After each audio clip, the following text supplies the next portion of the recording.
Hey guys, tonight we embark on a journey to an ancient land, a realm where cherry blossoms burst into fleeting splendor, and the cold gleam of a blade defined a legendary class.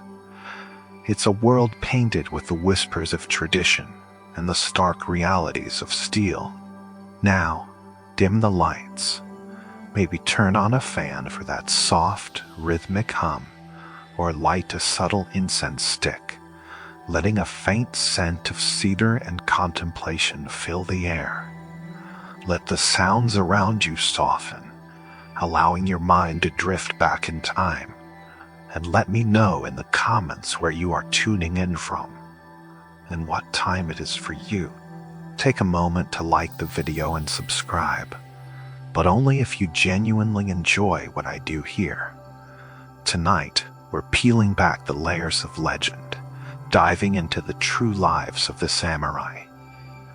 Their reality, as you'll discover, was far more intricate, more human, and often more surprising than the grand tales. Let us begin with their most iconic symbol, that curved, sharp edge that has become synonymous with their very name. You picture them, perhaps, a lone warrior silhouetted against a setting sun, his hand resting on the hilt of a katana ready to draw. It's an image burned into our collective imagination, one of grace, precision, and deadly intent.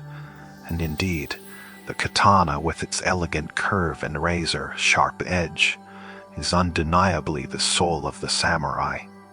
It is a masterpiece of metallurgy and artistry, a weapon forged with countless folds and secret techniques, each strike a testament to the smith's skill and the warrior's discipline.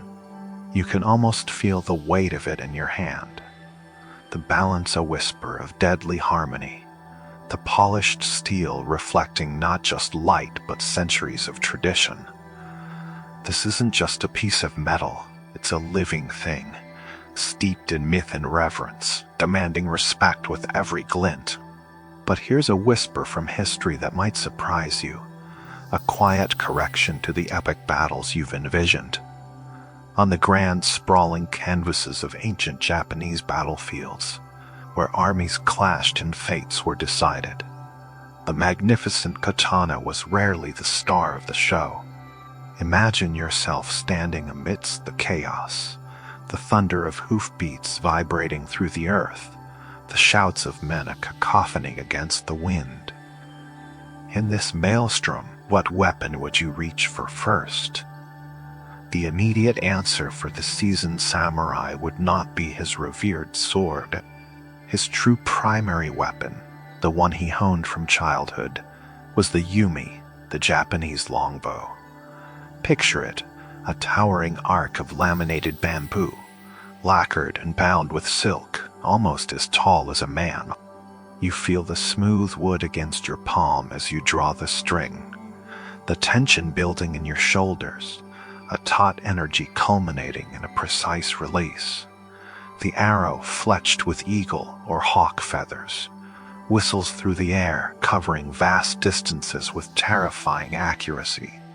Before armies met blade to blade, they rained death from afar. From horseback at full gallop, a samurai could loose a volley of arrows, each one carrying the potential to fell an enemy before they even drew close. This was the opening act of any major engagement, a storm of pointed death, a distant, disciplined fury that thinned enemy ranks and broke their morale long before the clash of steel. The skill involved in mounted archery was immense, requiring years of practice to master the art of controlling a horse with one's knees while drawing and firing a powerful bow. It was a dance of brutal elegance, a testament to the samurai's earliest and most fundamental military prowess. As the lines of battle inevitably closed, as the distance for arrows became too short and the melee began, another weapon took center stage, the yari, the fearsome spear.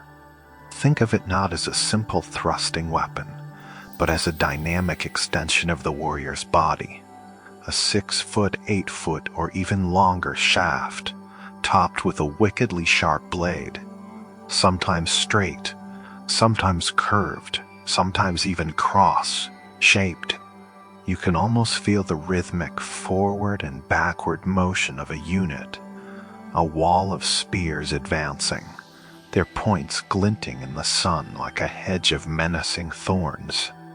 In a formation with dozens, even hundreds of yari wielded in unison, they created an impenetrable front capable of piercing armor, unseating cavalry, and keeping enemies at bay.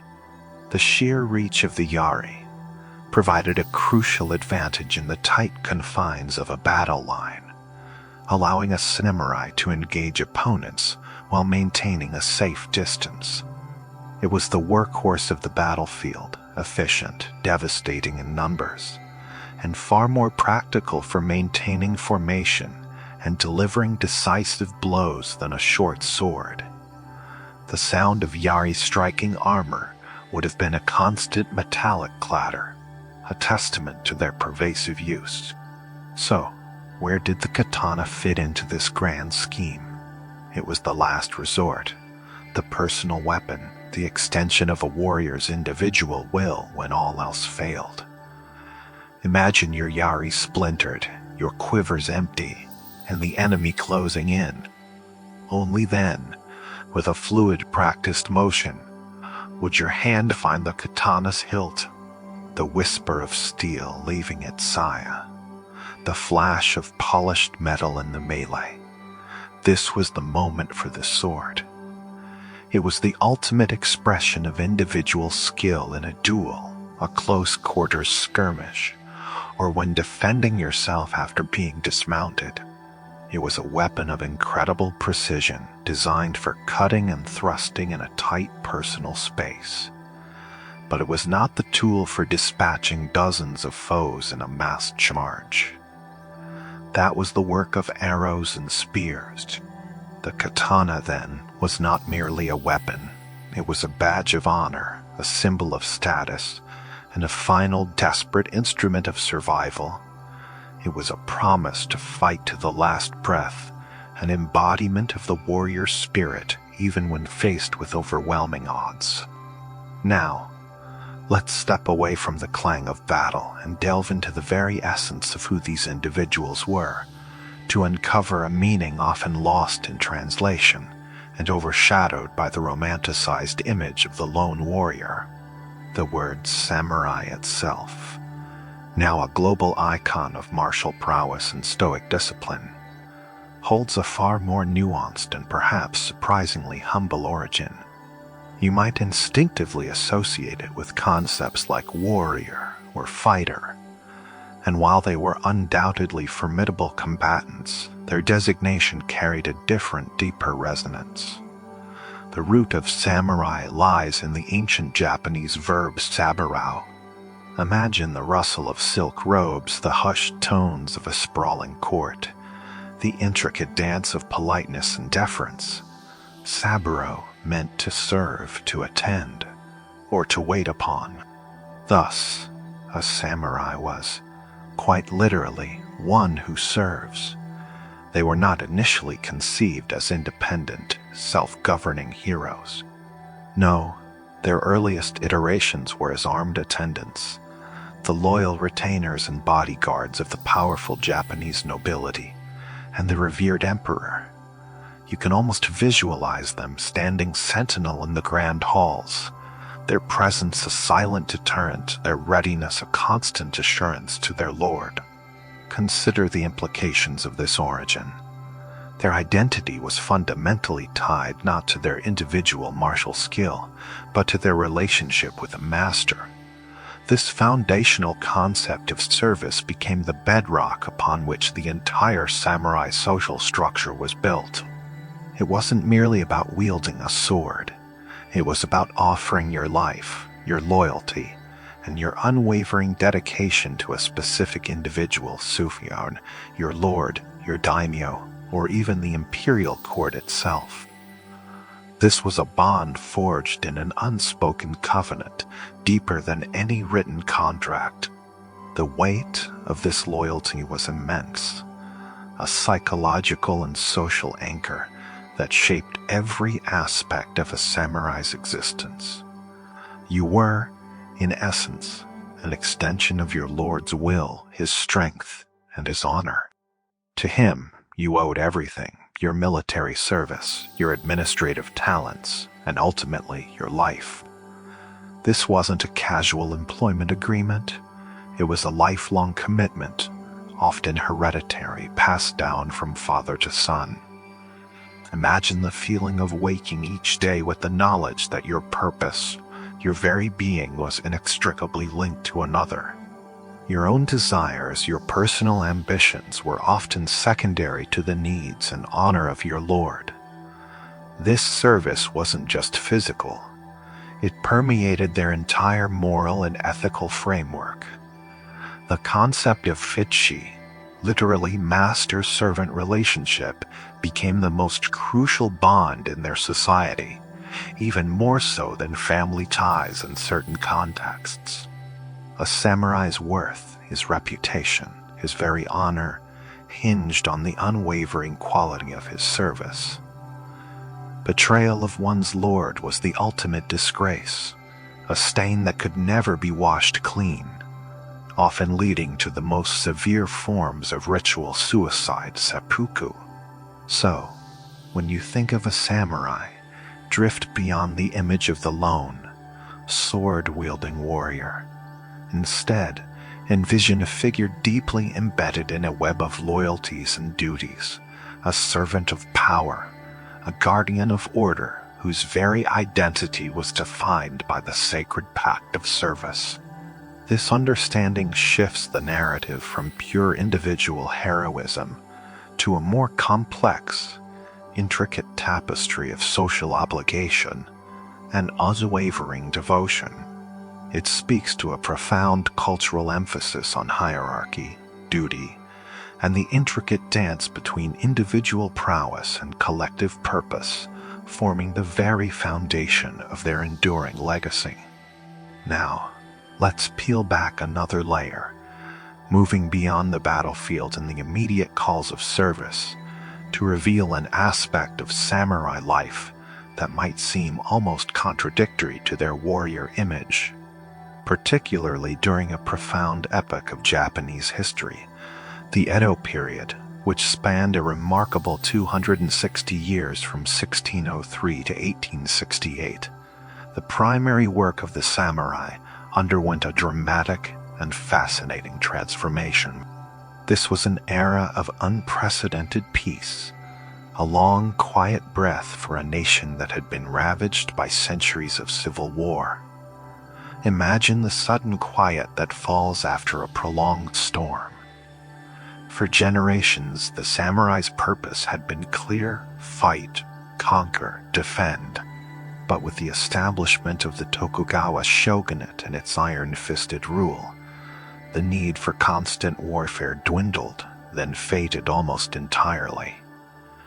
What becomes of a warrior class when there are no wars to fight? Do they simply fade away?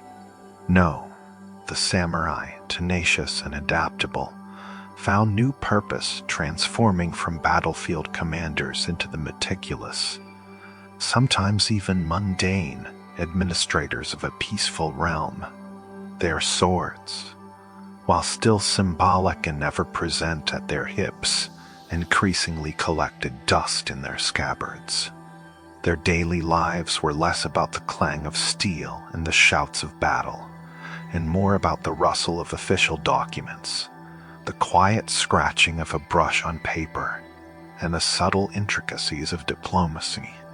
They became the backbone of the government, the silent engine that kept the vast machinery of feudal Japan running smoothly. You would find them then, not just on the training grounds, but seated at low tables in elegant, tatami-matted offices. Their hands, once scarred from gripping katana hilts, were now more likely to be stained with ink. They became territorial governors, meticulously overseeing vast swaths of land. They were bureaucrats, drafting policies, managing budgets, and ensuring the smooth flow of resources from the rice paddies to the urban centers. Many served as judges, arbitrating disputes, upholding the law, and maintaining the social order. Others became scholars, delving into classical texts, contributing to the intellectual and cultural flourishing of the era. Consider the skills required for these new roles. No longer was a samurai's worth solely measured by his prowess with a spear or his tactical brilliance in battle. Now, he needed to master arithmetic, to balance ledgers, calculate tax revenues, and understand the economics of his domain. He needed literacy and a deep understanding of classical literature, history, and philosophy to navigate the complex social etiquette and administrative demands of the age. He might spend his mornings overseeing irrigation projects, his afternoons adjudicating a dispute between two merchants, and his evenings studying Confucian texts or composing poetry. The transition wasn't always easy. For many, it was a profound internal conflict, the warrior's spirit yearning for the excitement and clarity of battle, chafing against the seemingly endless tedium of paperwork and protocol.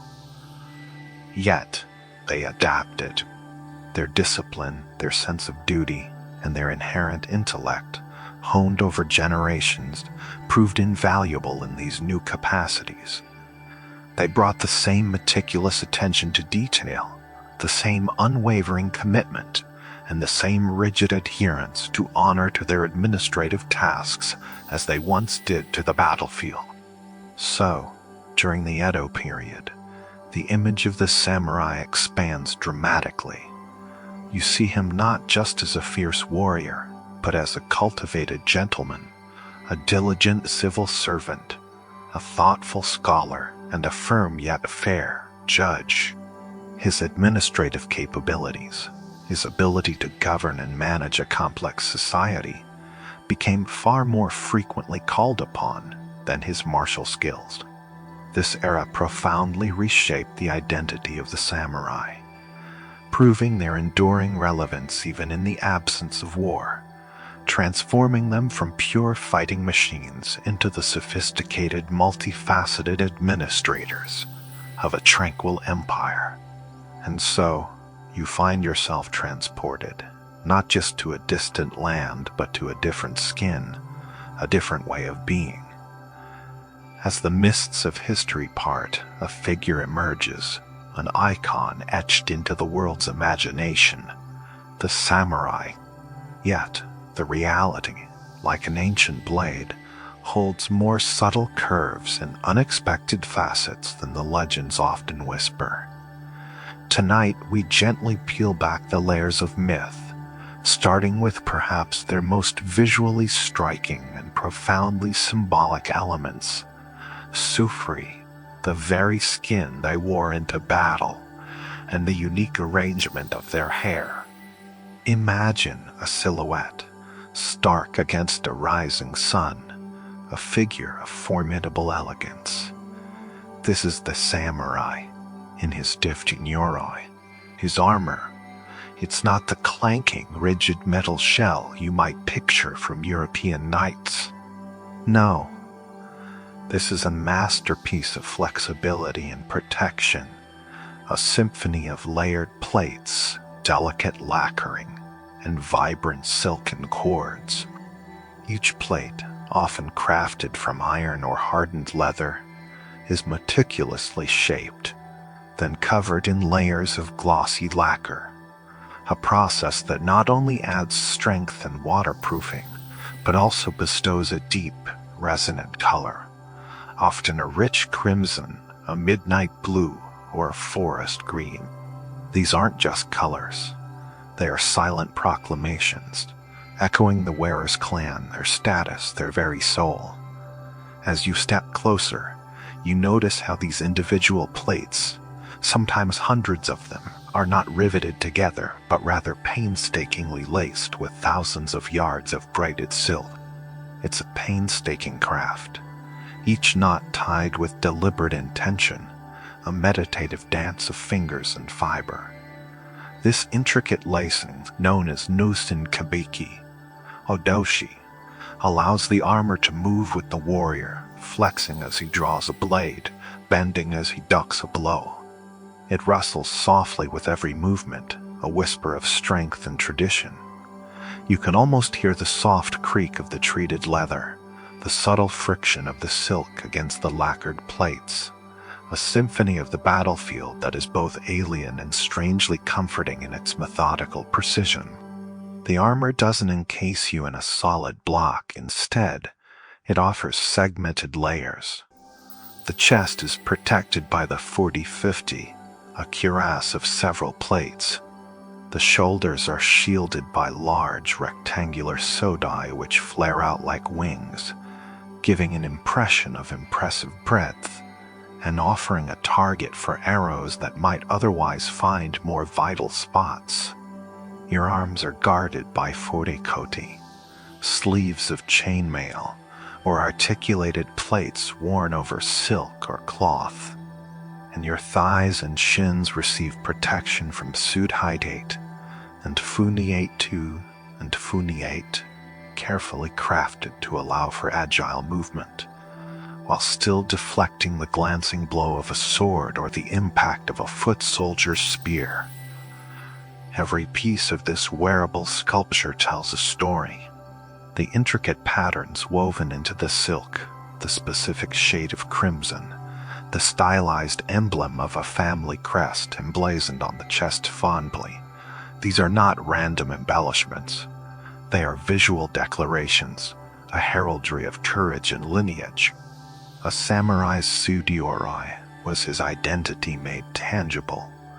A mobile canvas showcasing not just his individual prowess, but the collective history and honor of his ancestors.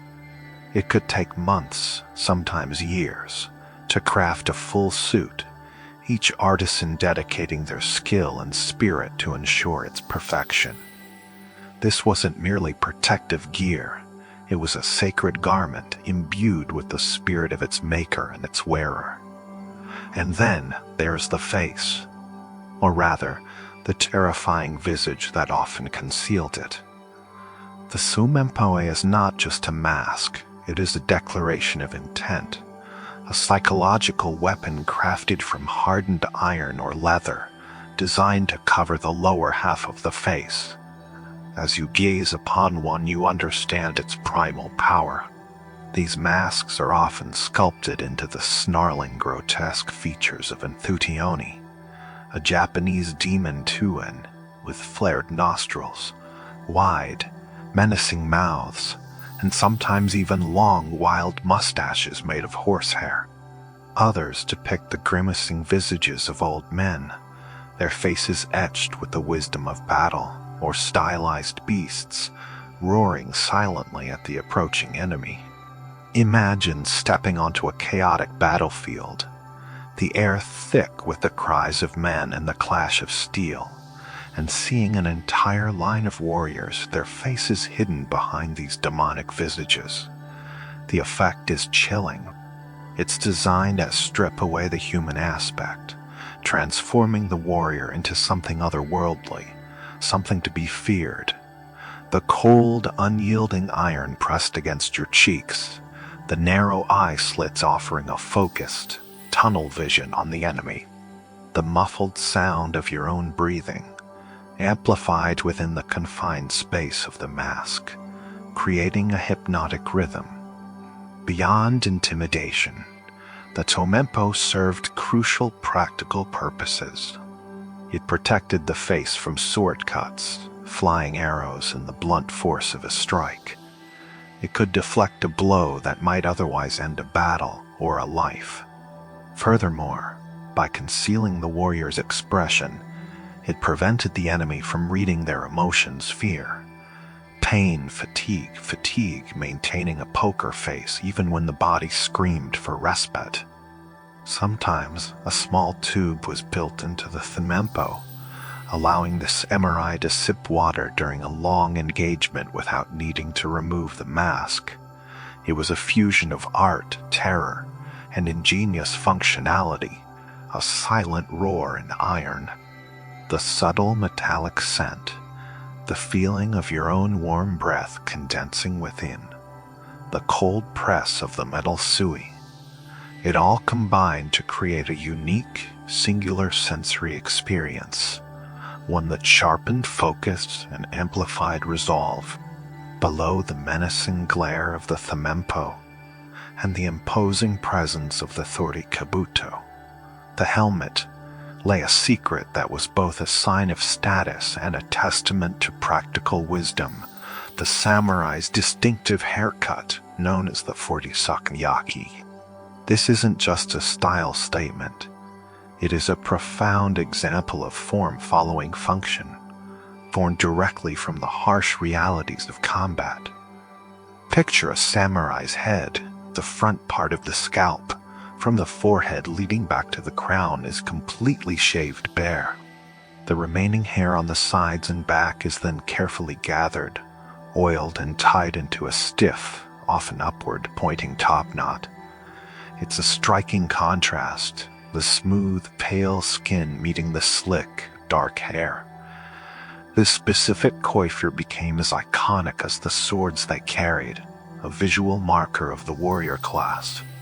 Now, imagine the weight of a furi kabuto, a formidable iron helmet, often adorned with elaborate crests, and sometimes integrated with the sujimempo. This headpiece, while offering vital protection, also generates an immense amount of heat. Under the relentless sun of summer or the sheer physical exertion of battle, the scalp beneath the helmet would quickly become a sauna, trapping sweat and heat, leading to discomfort, itching, and a significant loss of focus. This is where the Soothe Sakayaki truly shines. By shaving the front and top of the head, the samurai effectively created a ventilation system for their cranial armor. This bare patch allowed heat to escape more readily, preventing the accumulation of sweat and reducing the oppressive sensation of heat stroke. It meant less itching, less distraction, and a clearer mind in the midst of chaos. The feeling of cool air, even a subtle breeze against the shaved scalp, could be a welcome relief, a tiny comfort in an otherwise unforgiving environment. The maintenance of a thortsu sakayaki was a daily ritual. Each morning, the samurai or his attendant would carefully shave the necessary portions, often using a straight razor, a sharp, polished tool glinting in the morning light. The remaining hair would be meticulously oiled with camellia oil, then tightly bound and shaped into the characteristic top knot.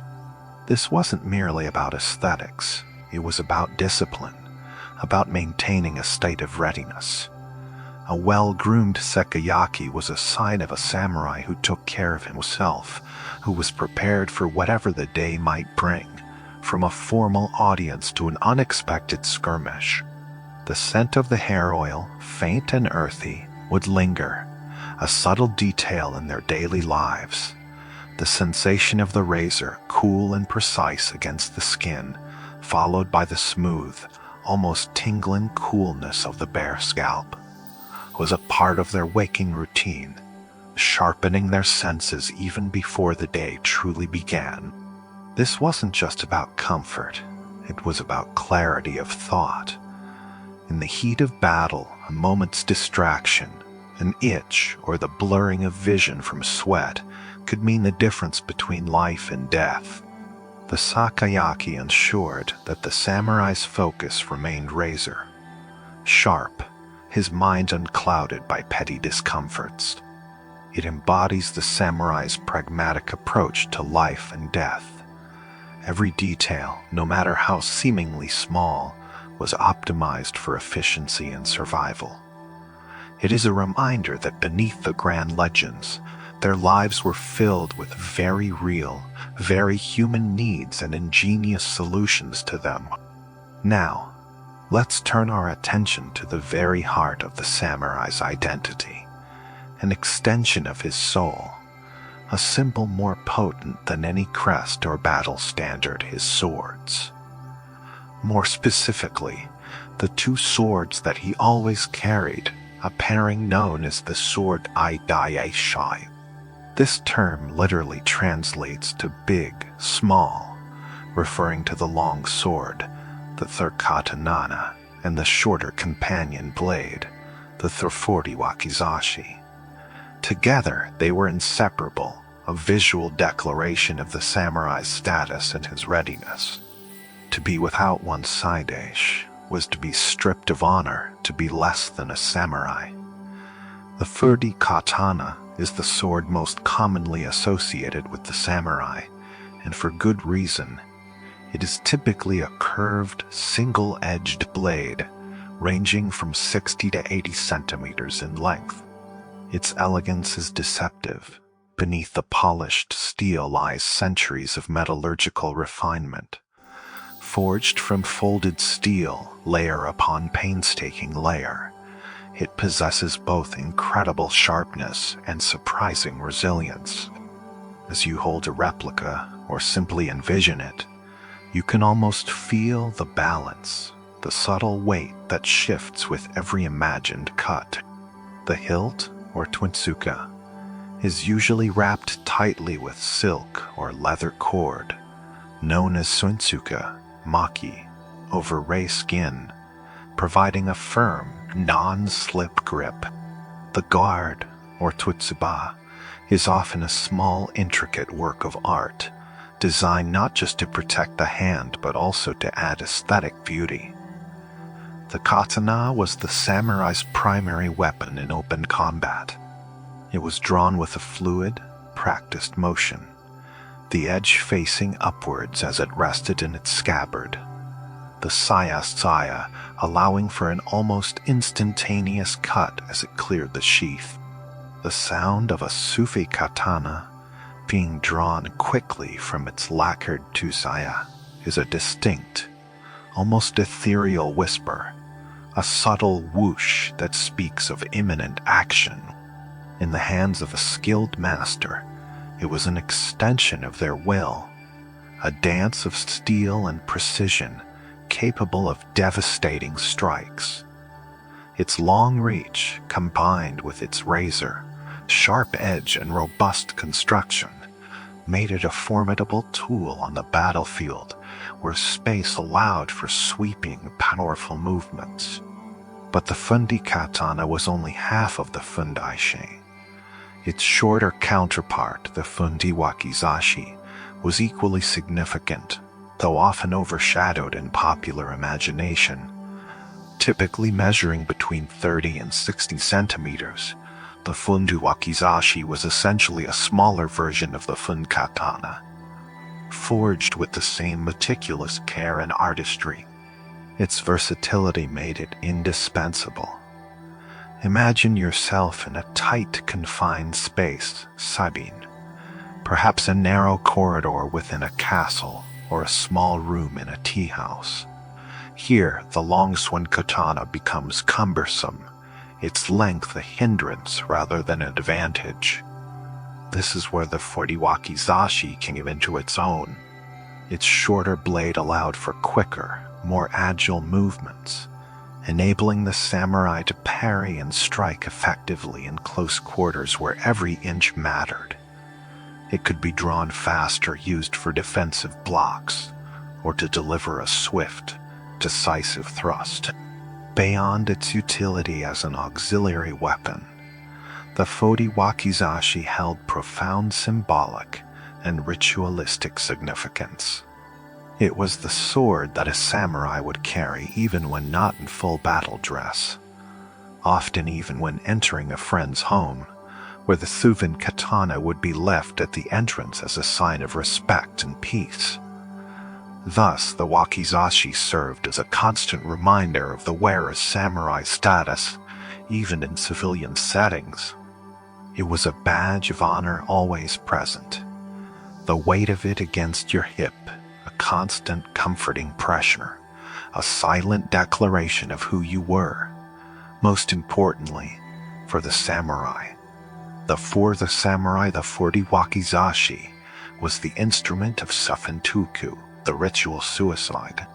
When a samurai was faced with insurmountable dishonor or ordered to take his own life by his lord, it was the 40 wakizashi that he would use to open his abdomen, a final act of profound honor and defiance. The blade, often wrapped in a small piece of white cloth, would be wielded with a terrifying dignity. This sacred Sangha purpose elevated the 40 wakizashi from a mere tool to a vessel of ultimate sacrifice and unwavering principle.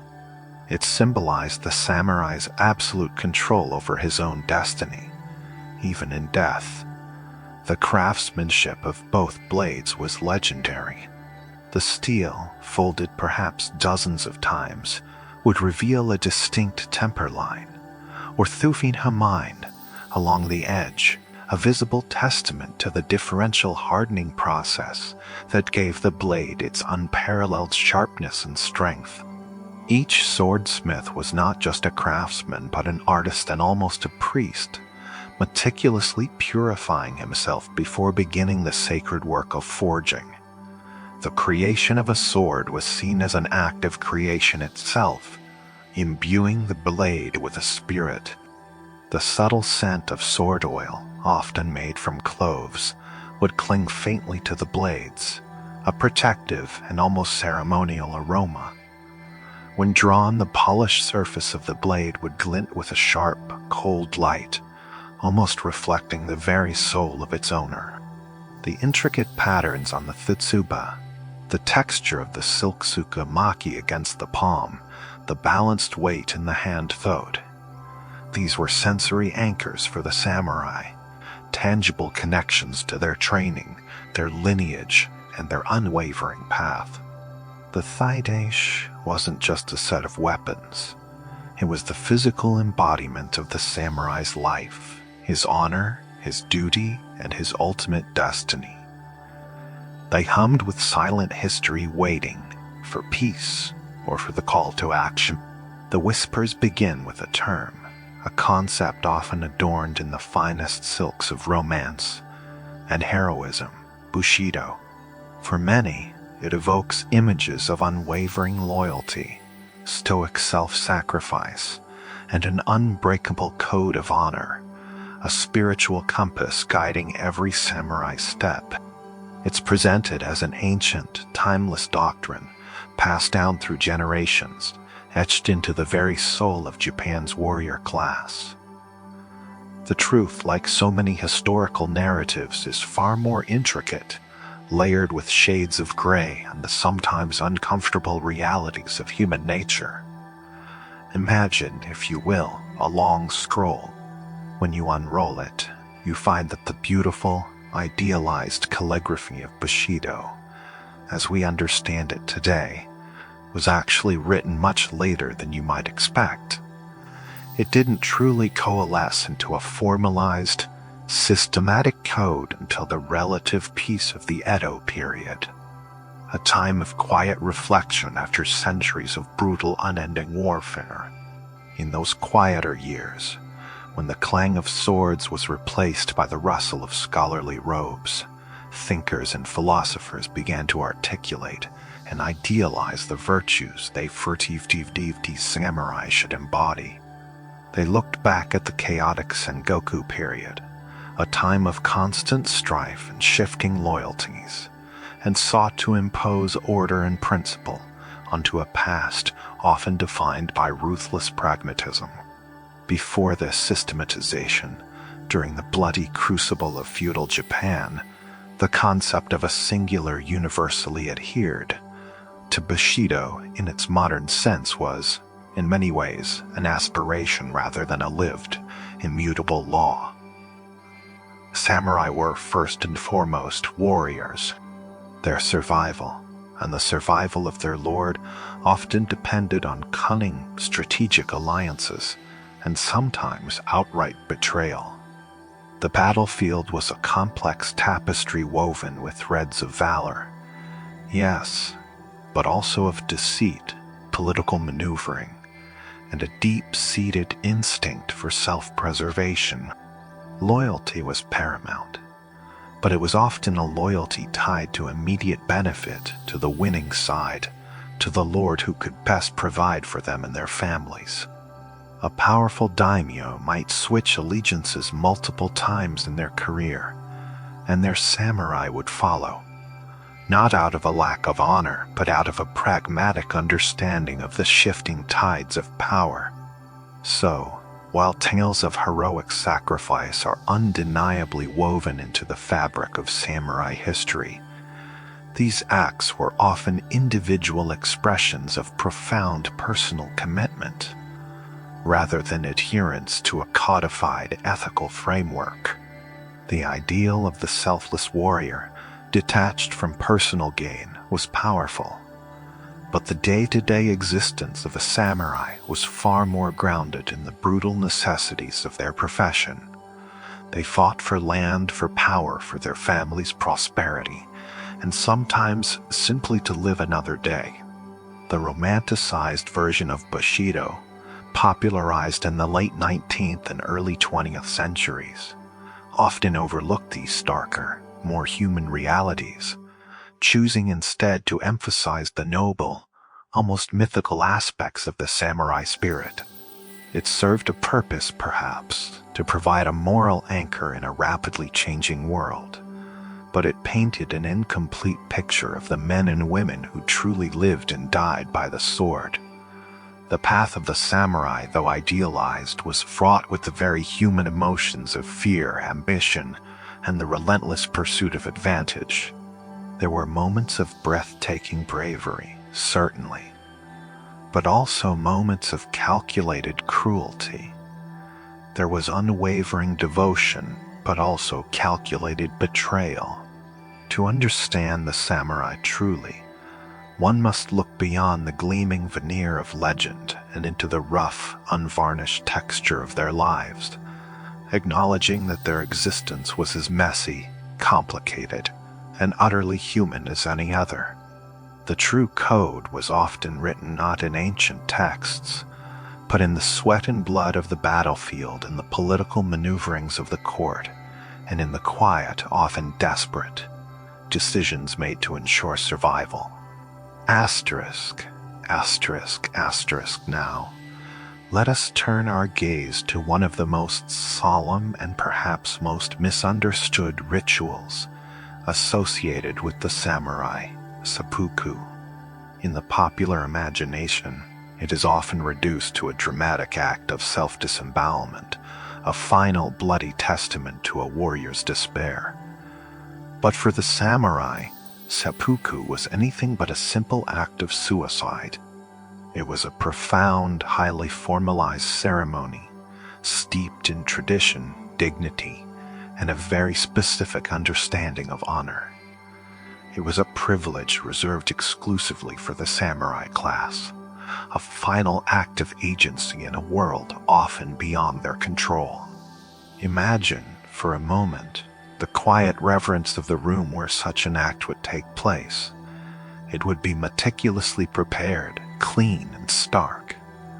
Paper screens, perhaps a single hanging scroll of calligraphy, a vase with a sprig of cherry blossom, symbols of transient beauty and purity.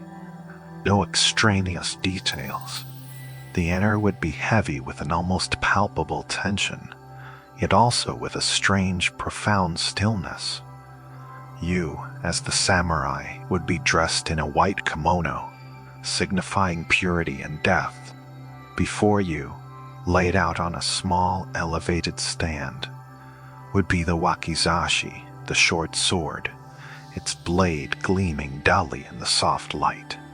This was not an act undertaken in a moment of rash impulse, but a carefully considered decision, often sanctioned by authority or chosen in response to an unendurable shame, a lost battle, or a political imperative.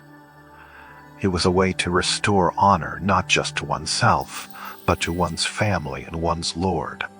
To choose seppuku was to assert control over one's death, transforming a potentially dishonorable end into a final dignified statement. The ritual would commence with the pouring of sake, a last meal, a final poem composed in quiet reflection. Your thoughts would turn to your ancestors, your family, your life lived in service. The weight of centuries of tradition would press upon you, yet paradoxically, bring a strange calm. Every movement would be deliberate, precise. Your hands would be steady. This was a performance, a final declaration, and it had to be executed flawlessly. Central to the ceremony was the presence of witnesses, often high-ranking officials or fellow samurai, ensuring that the act was performed with proper decorum and courage. But perhaps the most crucial figure, aside from the one undertaking the ritual, was the kaishakunin. This was not just any assistant, but a trusted friend, a skilled swordsman, someone chosen specifically for their ability to deliver a swift, clean stroke. Their role was one of immense responsibility and compassion, as you, the samurai, would plunge the wakizashi into your abdomen. Drawing it across from left to right, the agony would be immense. But before the pain could overwhelm, before dignity could falter, the kaishakunin would act. With a flash of steel, their katana would descend, severing your head in a single masterful stroke. The aim was not a full decapitation, but a careful cut that left a small flap of skin, allowing the head to fall forward gracefully into the lap, maintaining an illusion of serene repose. This seemingly brutal act, the kaishaku, was considered an act of profound mercy, preventing prolonged suffering and ensuring that the samurai's final moments were preserved from the indignity of pain and disfigurement. It was the ultimate demonstration of respect, allowing the individual to complete their honorable act without succumbing to the natural human reaction to unbearable torment. Thus, seppuku was never about the messy, visceral act alone. It was about the meticulous preparation, the stoic resolve, the presence of witnesses, and the compassionate, yet lethal, intervention of the kaishakunin. It was a complex tableau, a final theatrical flourish in the grand drama of a samurai's life, a testament to a unique cultural understanding of honor, responsibility, and the sacredness of one's own ending. It was a quiet, solemn exit, intended to echo through time as a symbol of unwavering conviction. Asterisk, asterisk, asterisk, in the intricate tapestry of samurai society, where every thread seemed to hold a specific place and purpose, there existed a figure whose existence was defined by absence, by a sudden, often tragic, unraveling of their very identity. These were the Arenin, a masterless samurai. The very word evokes a sense of wandering, of being adrift, like a wave on the ocean without a guiding current. To be a samurai was to be bound by service, by loyalty to a lord. Your status, your livelihood, your very reason for being flowed from this bond. You received a stipend, usually in koku of rice, enough to sustain your family. You had a place in the social hierarchy, a clear path, however humble. But imagine that thread suddenly snapping. Your lord is defeated in battle, his domain confiscated, or he falls out of favor with the shogun and is forced to commit seppuku. Or perhaps he simply dies, and his lineage ends without an heir. In any of these scenarios, you, his loyal samurai, would find yourself cut loose, cast adrift. You had become a ranin, This wasn't a choice, not usually. It was a harsh sentence. Suddenly your rice stipend vanished, your status plummeted. You were no longer of a particular clan or region. You were, in essence, unemployed and disenfranchised. The societal structure, which had once cradled and defined you, now viewed you with suspicion and even contempt. A Renin was a dangerous anomaly, a warrior without an allegiance, a sword without a master. Life for a Renin was often a descent into poverty and desperation. Imagine waking up each day with the skills of a warrior honed over years, perhaps decades, but with no one to serve, no battlefield to fight on, and no source of income. You might still carry your daisho, the long and short swords that marked you as a samurai, but they were a heavy burden, a constant reminder of what you had lost. Every village you entered, every inn you sought lodging in, you would be met with wary glances, doors closing slightly tighter. The common people feared Renin, and other samurai looked down on them. Some Renin, with their honed martial skills, might find work as bodyguards for wealthy merchants, or as mercenaries for minor lords. A few might open small dojos, teaching swordsmanship to those who could afford the meager fees. Others, with a more scholarly bent, might become tutors, their education allowing them to scrape by. But for many, the path was much harder. Without a lord to provide, and without a legitimate way to earn a living that matched their warrior status, they might be forced to abandon their honor entirely. Some resorted to banditry, preying on travelers or isolated villages, a tragic betrayal of the very code they were supposed to uphold. Others simply starved, their once proud lineage ending in anonymous destitution. The stories of Renin are often tinged with profound melancholy, tales of loyalty yearning for an object, of skill wasted, of pride slowly eroded by the relentless grind of poverty.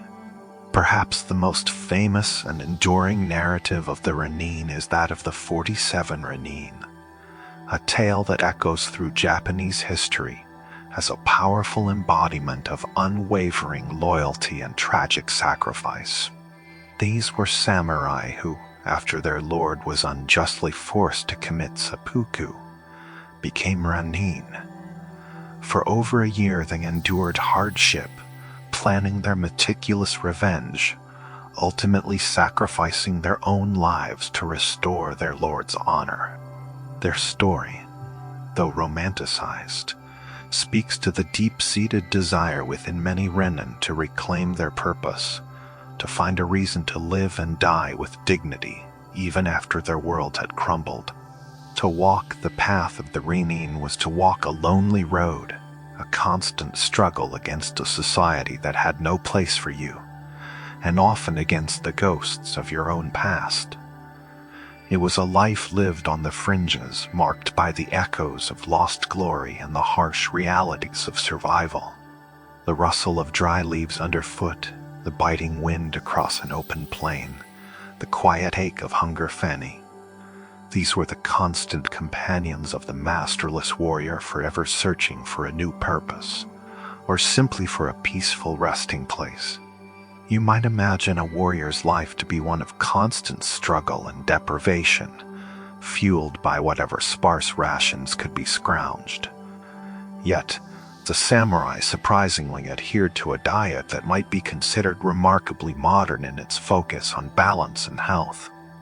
Their daily meals were a testament to discipline, not just in combat, but in the very act of nourishment. Imagine your day beginning not with heavy, greasy fare, but with something light, simple, and deeply sustaining.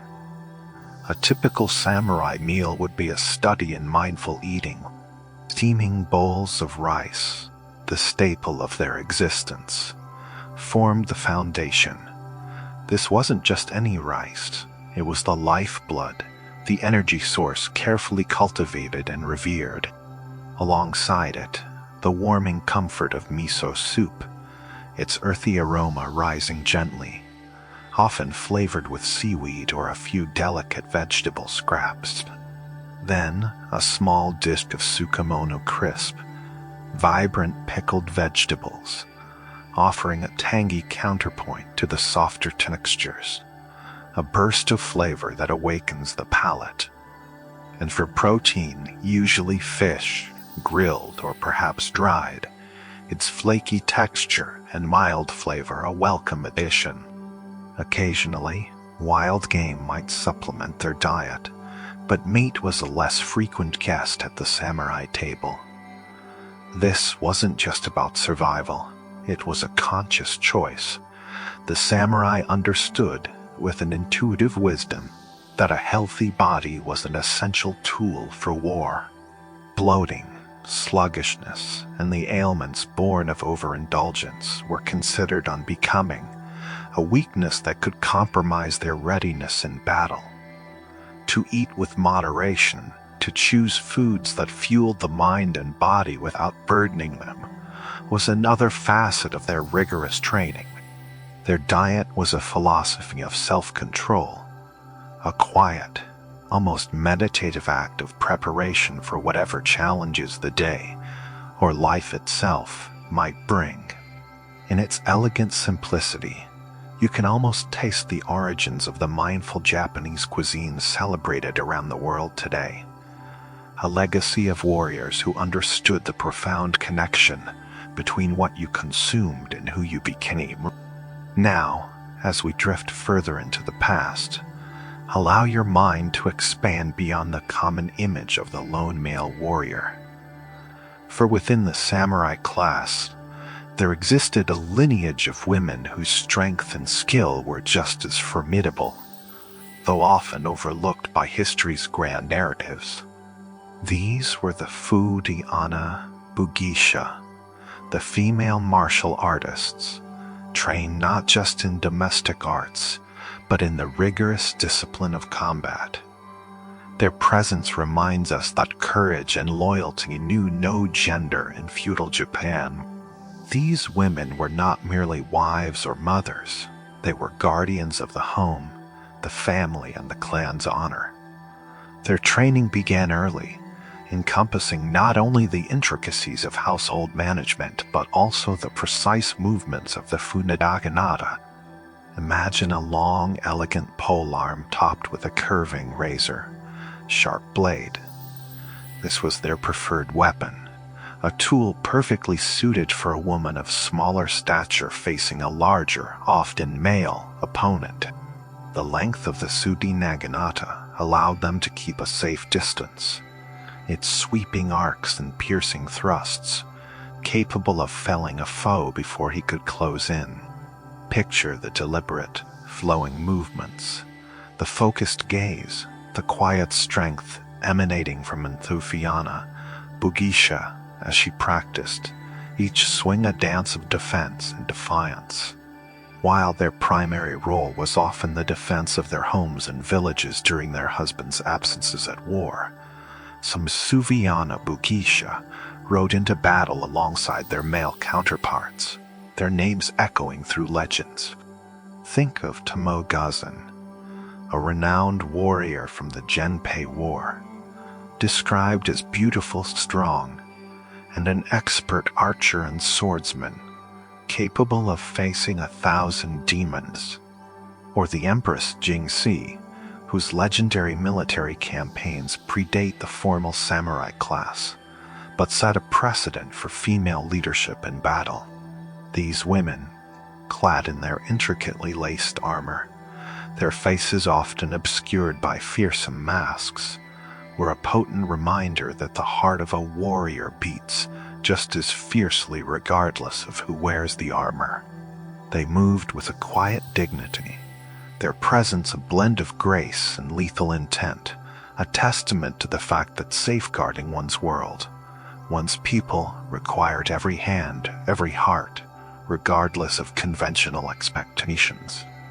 Moving beyond the harsh realities of battle and sustenance, The samurai also possessed an unexpected, almost poetic, dedication to aesthetics and personal appearance. It might seem incongruous for men whose lives were so often steeped in violence and mud, but for the samurai, personal presentation was an extension of their honor and their very identity. Every detail, from the cut of their hair to the scent they carried, was a carefully crafted statement. Consider the distinctive Sakayaki, the iconic samurai hairstyle. Imagine the front and crown of the head shaved smooth, leaving the remaining hair to be gathered into a tightly bound topknot. This wasn't merely a fashion statement. It was a practical innovation born from the demands of wearing a heavy fordabuto, or helmet, for extended periods. The shaved scalp allowed for better ventilation, preventing the buildup of heat and sweat, which could lead to distracting itching and discomfort during the intense focus of combat. So, while it appears as a symbol of their era, it was primarily a functional choice, allowing a warrior to maintain clarity and comfort beneath the weight of battle.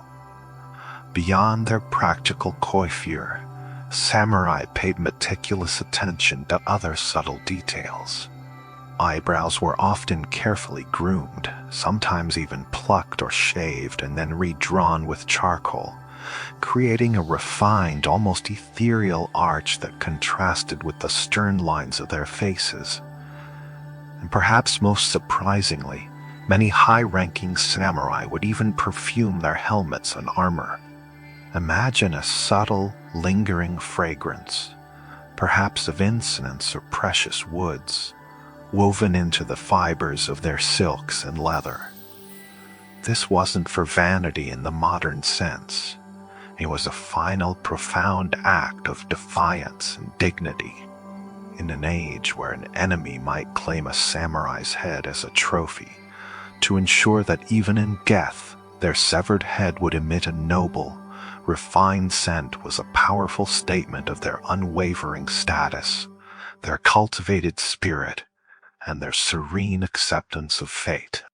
It was a beautiful, haunting flourish, a warrior's last, silent testament to their unwavering spirit, even as they faced the ultimate end, a silent whisper of beauty lingering in the aftermath of conflict.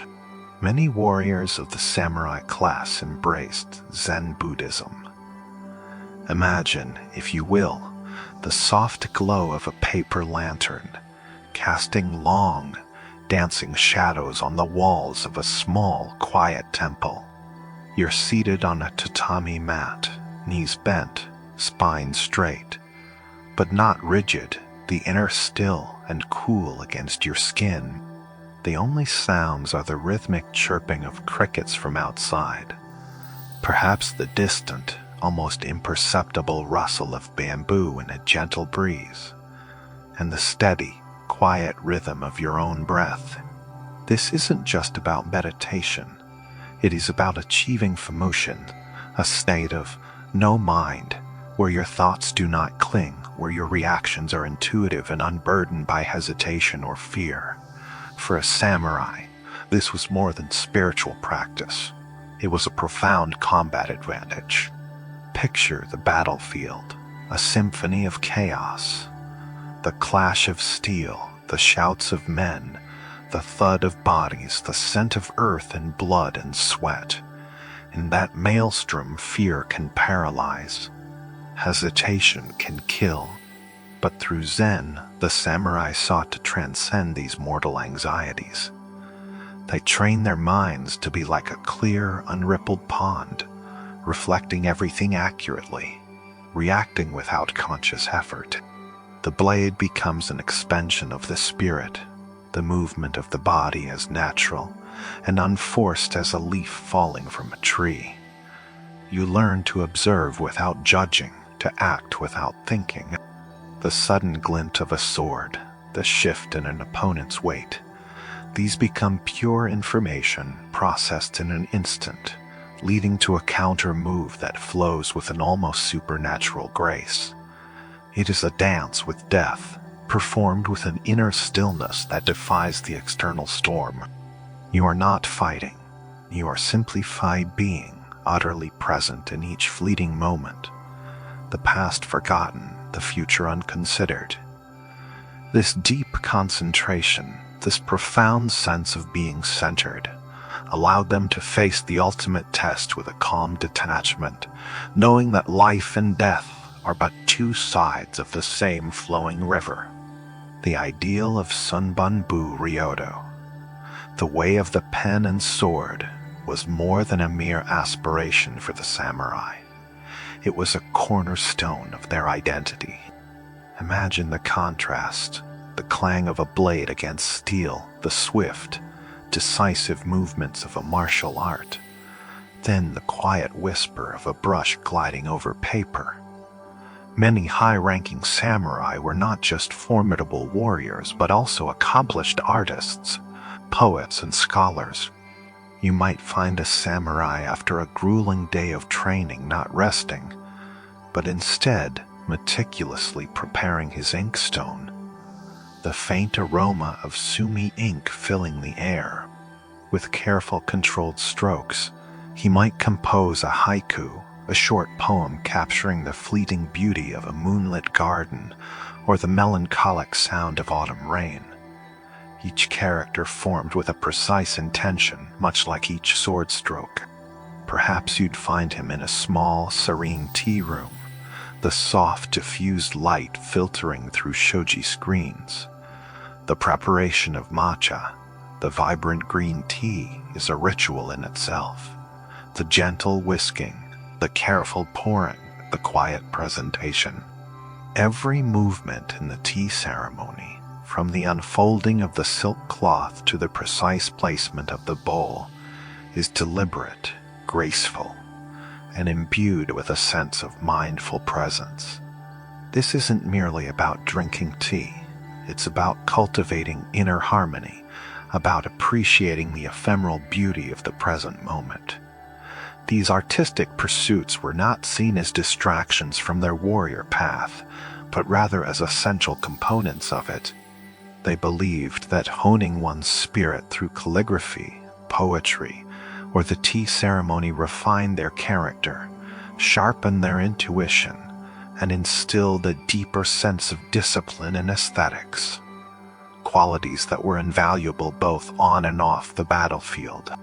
The same focus, the same dedication, the same pursuit of perfection that guided their sword arm, guided their brush and their hands in the delicate dance of ceremony. They sought a holistic mastery, understanding that true strength came not just from the body, but from a mind and spirit cultivated with equal rigor and grace. While the image of a samurai often conjures visions of noble lords residing in grand castles, the reality for many was far less opulent, especially when it came to their finances. Not all samurai were wealthy, far from it. Imagine waking not in a lavish estate, but in a small, often drafty wooden home, the cold seeping in through paper screens.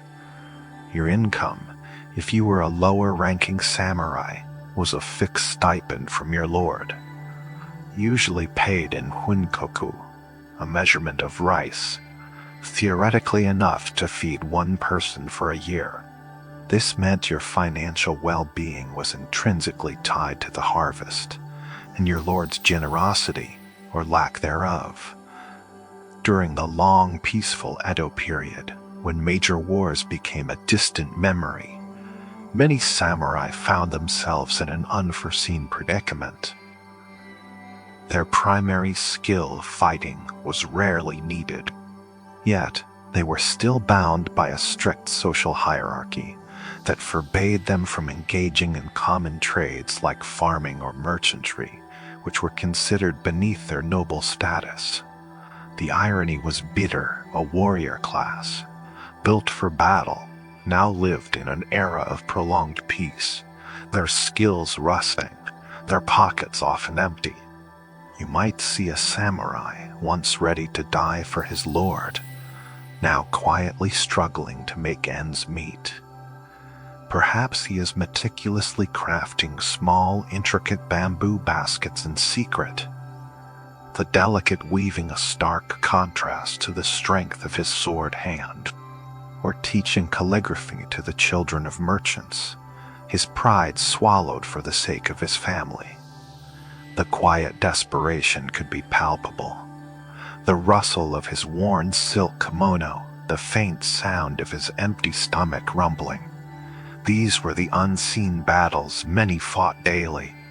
They clung to their honor, their two swords a constant reminder of their station, even as their actual means dwindled.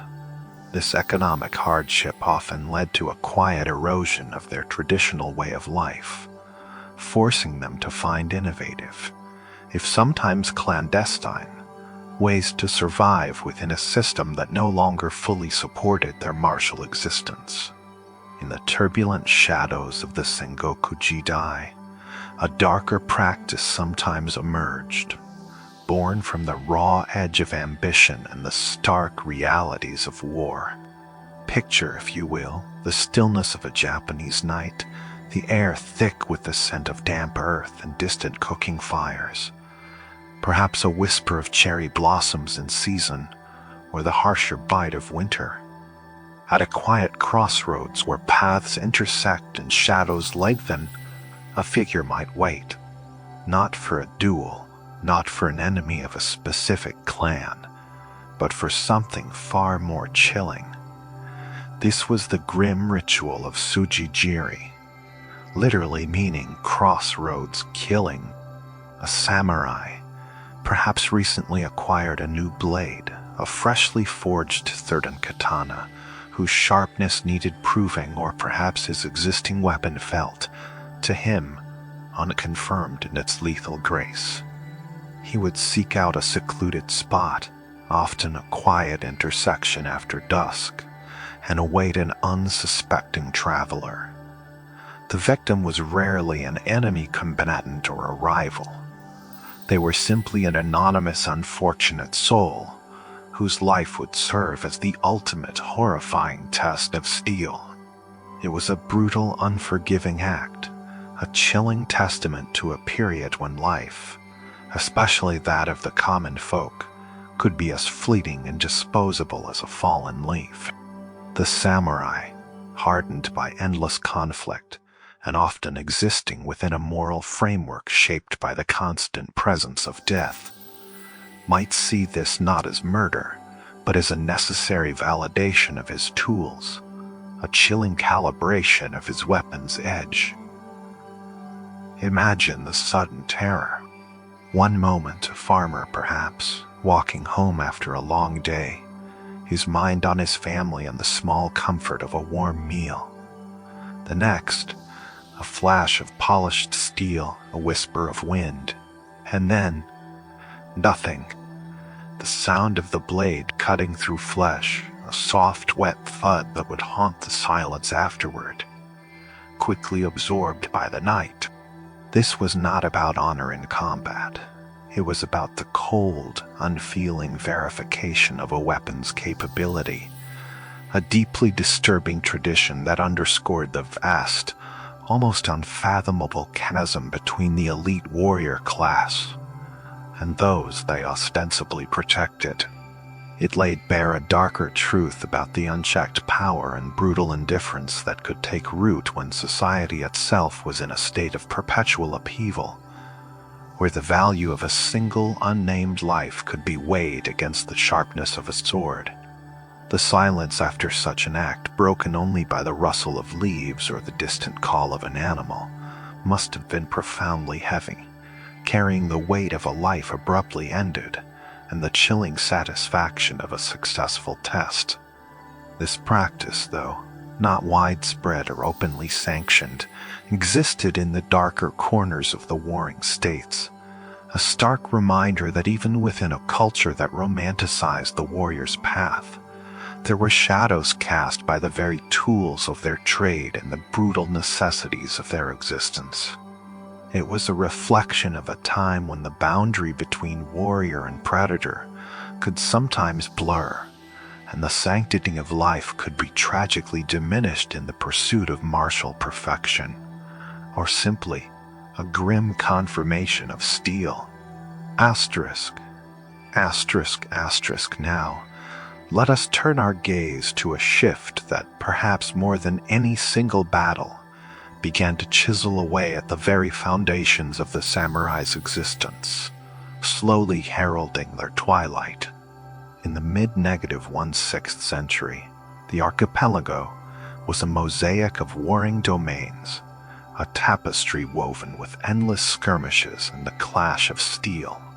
But then, across the vast, undulating expanse of the ocean, a new technology arrived, carried on the sturdy ships of Portuguese merchants.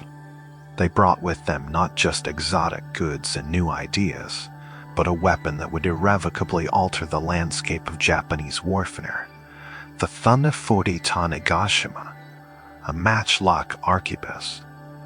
Imagine the first time a samurai, perhaps one of high rank and keen observation, witnessed this strange device in action.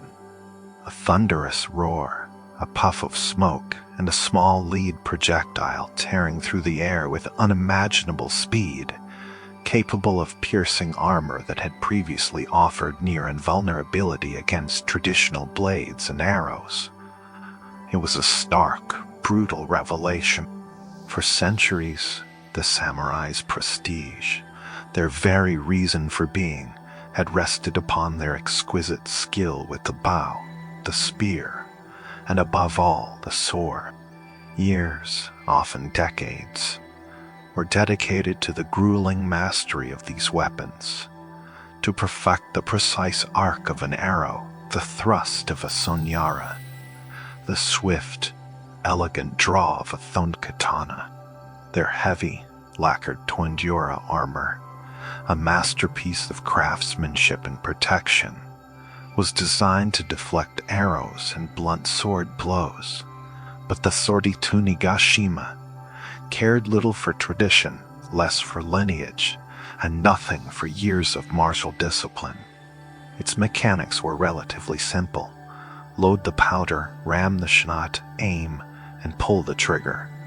A common Sudi Ashigaru, a foot soldier drawn from the peasant class with only a fraction of the samurai's training, could, after a few weeks or months of practice, wield this weapon with devastating effectiveness. Suddenly, the heavily armored, highly skilled samurai, who had once been the undisputed kings of the battlefield, found themselves vulnerable to a projectile fired from a distance by a foe they might consider beneath them. The crack of the arquebus was the sound of a new era asserting its dominance, a sound that bypassed centuries of accumulated martial pride and rendered it, in many instances, tragically obsolete. The implications were profound, reverberating through every stratum of warrior society. Battle tactics began to transform.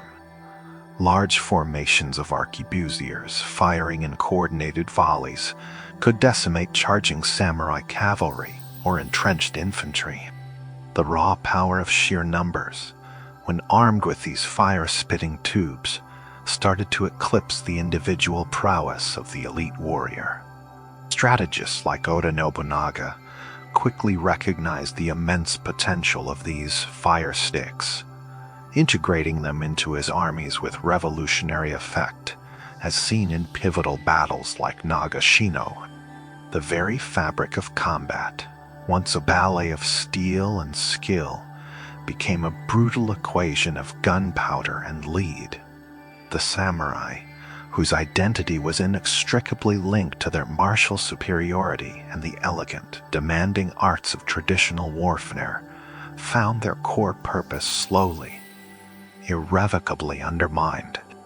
The weapon of the commoner, the simple peasant soldier, became the equalizer, blurring the lines of privilege and threatening to erase the distinctive, almost sacred, role of the warrior elite. It was a technological revolution that, far from elevating the samurai, began the slow, inevitable process of pushing them towards the margins of their own profession. A quiet, metallic clink marking the beginning of the end. Asterisk, asterisk, asterisk, then, after centuries of ceaseless conflict, of Tunsujivi in dark alleys and Tainagashima, reshaping battlefields, a different kind of change began to settle over Japan, one that paradoxically became the final, most profound challenge to the samurai's identity. Peace. The establishment of the Tokugawa shogunate ushered in the Edo period, an epoch stretching over 2.5 centuries of remarkable, almost unbroken, national tranquility. For the common people, for farmers and artisans, for merchants and scholars, this era was an immense blessing. It brought stability, prosperity, and the blossoming of a vibrant, unique culture. The fear of famine receded, trade flourished, and daily life acquired a rhythm of predictable calm. However, for the samurai class, a class defined for nearly 1,000 years by its martial prowess, its readiness for war, and its very identity as warriors. This prolonged peace was a bewildering, slow-motion disaster. It was, in essence, a prolonged period of mass unemployment for a profession whose sole purpose was conflict. Imagine, if you will, being born into a lineage of celebrated strategists and swordsmen, trained from childhood in the brutal arts of combat, only to find that the very stage upon which your ancestors proved their worth no longer exists. The clang of steel on the battlefield was replaced by the rustle of paper in bureaucratic offices. The thunder of hooves gave way to the quiet tread of sandals on tatami. The samurai found themselves trapped within a rigid social hierarchy, still nominally at the apex, still carrying their two symbolic swords, the Feudal, but with their core function rendered largely redundant.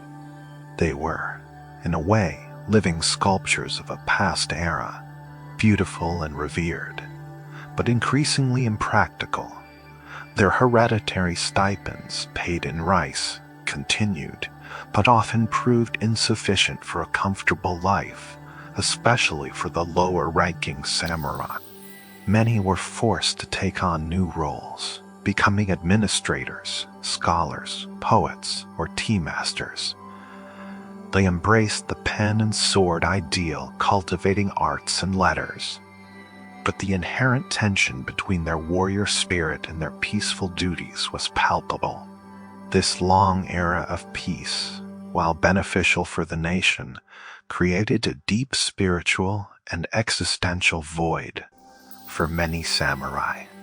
Their rigorous training, their instilled code of loyalty and honor, felt increasingly out of place in a world that demanded clerks and tax collectors more than courageous warriors. They were forbidden from abandoning their status, from engaging in commerce, which was considered beneath them, or from marrying outside their class without severe repercussions. They were confined within a gilded cage of privilege, but a cage nonetheless.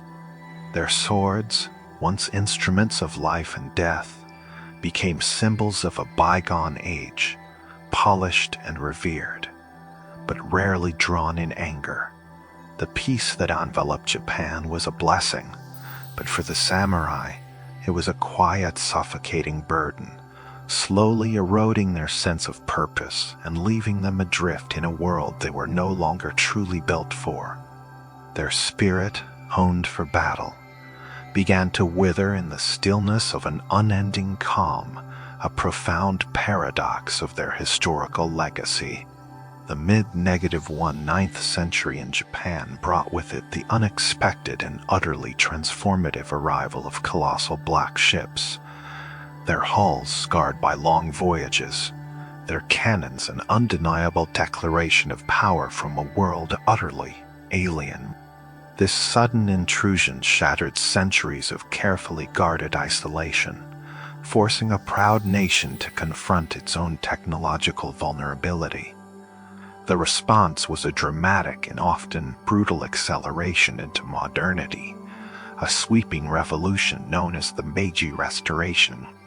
And at its heart, this revolution necessitated the dismantling of the very class that had defined Japan for nearly 1,000 years: the samurai. For generations, the samurai had been the undisputed arbiters of power, the enforcers of order, and the spiritual backbone of society. But in this new era, their inherited privileges, their feudal loyalties, and their very existence as a distinct warrior caste became anachronisms.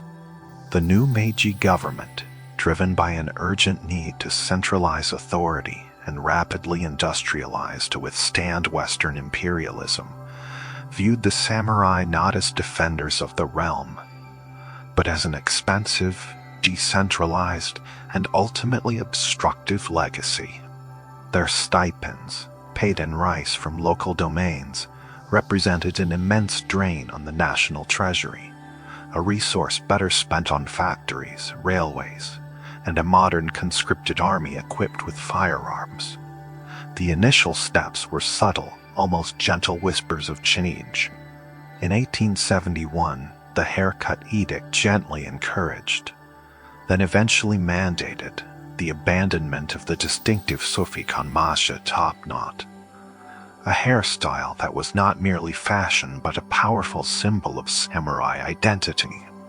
It was a visual erosion, a softening of the edges of who they were, a quiet invitation to blend into the burgeoning modern crowd. Imagine the feeling: a man looking into a mirror, seeing the smooth, unfamiliar expanse of his forehead where generations of pride had once been bound. Then came the more impactful bureaucratic strikes. The same year the domains, those centuries, old fiefdoms governed by daimyo and their samurai retainers, were abolished and replaced by prefectures under direct imperial control. Overnight, the local lords lost their power, and with them, the samurai lost their traditional employers, their immediate purpose. Many found themselves suddenly adrift, unmoored from the very societal structure they had been sworn to uphold. But the most crushing blow, the one that resonated deepest within their very being, arrived in 1876. The government announced the Sword Abolition Edict, the 40 Hate-Rare. This wasn't just a legal pronouncement, it was an act of profound symbolic violence. For centuries, the 40 katana had been the very soul of the samurai, a physical extension of his honor, his courage, and his place in the world. To carry two swords, the 40 toid, was not just a privilege but a public declaration of who he was. Suddenly, this sacred right was stripped away. Picture the scene: a proud warrior, perhaps a man whose family had carried blades for 20 generations, standing in the bustling streets of Edo, now Tokyo, watching as others, former merchants or farmers, walked past him, openly carrying swords. No, that wouldn't happen. He was the one forbidden. He was expected to leave his beloved blade at home, or worse, surrender it. The streets, once alive with the rhythmic clack of sheathed swords bumping against hips, fell silent. Only the new, standardized military or police were permitted weapons. The sharp, clean lines of a traditional samurai hakama now seemed incomplete, oddly unbalanced without the comforting weight of steel at the hip. It was a public emasculation, a forced divorce from their very identity. Alongside this, the hereditary stipends, The fixed income that had sustained samurai families for centuries were abolished. In their place, the government offered lump sum bonds, often insufficient to support a family in a rapidly changing cash-based economy. Many samurai, whose entire lives had been dedicated to martial and administrative training, possessed no practical skills for farming, craftsmanship, or commerce. They became impoverished overnight, forced to find new ways to survive in a world that no longer valued their unique talents. A lineage stretching back 1,000 years, a class steeped in honor and sacrifice, was dissolved not by the roar of battle, but by the crisp rustle of paper decrees, by the cold efficiency of bureaucratic reform. The samurai, as a living, breathing social order, simply ceased to be. Their end was less a sudden cataclysm and more a slow, deliberate suffocation, a fading into the encroaching light of a new dawn that offered them no place. It was the quiet closure of an epic chapter, leaving behind only echoes in the wind. The dissolution of the samurai class, while necessary for Japan's modernization, left a profound and bitter taste in the mouths of many who felt their honor had been not just challenged, but utterly trampled. This simmering resentment, fueled by economic hardship and a deep sense of betrayal, finally erupted in the most tragic and heroic last stand of the old warrior class, the Satsuma Rebellion, or Seinen Sensude. At its heart was Sai Takamori, a figure whose very name resonates with a blend of revolutionary fire and melancholic loyalty. Sai had been a giant of the Meiji Restoration, instrumental in overthrowing the Tokugawa shogunate and restoring imperial rule. A man of formidable physical presence and deep traditional values, he was revered by many as the true embodiment of the samurai spirit. Yet, as the new government rapidly embraced westernization, abolished samurai privileges, and adopted conscription, Sai became increasingly disillusioned. He believed the government was sacrificing Japan's unique spirit on the altar of progress, abandoning the very principles of loyalty and honor that had guided the nation.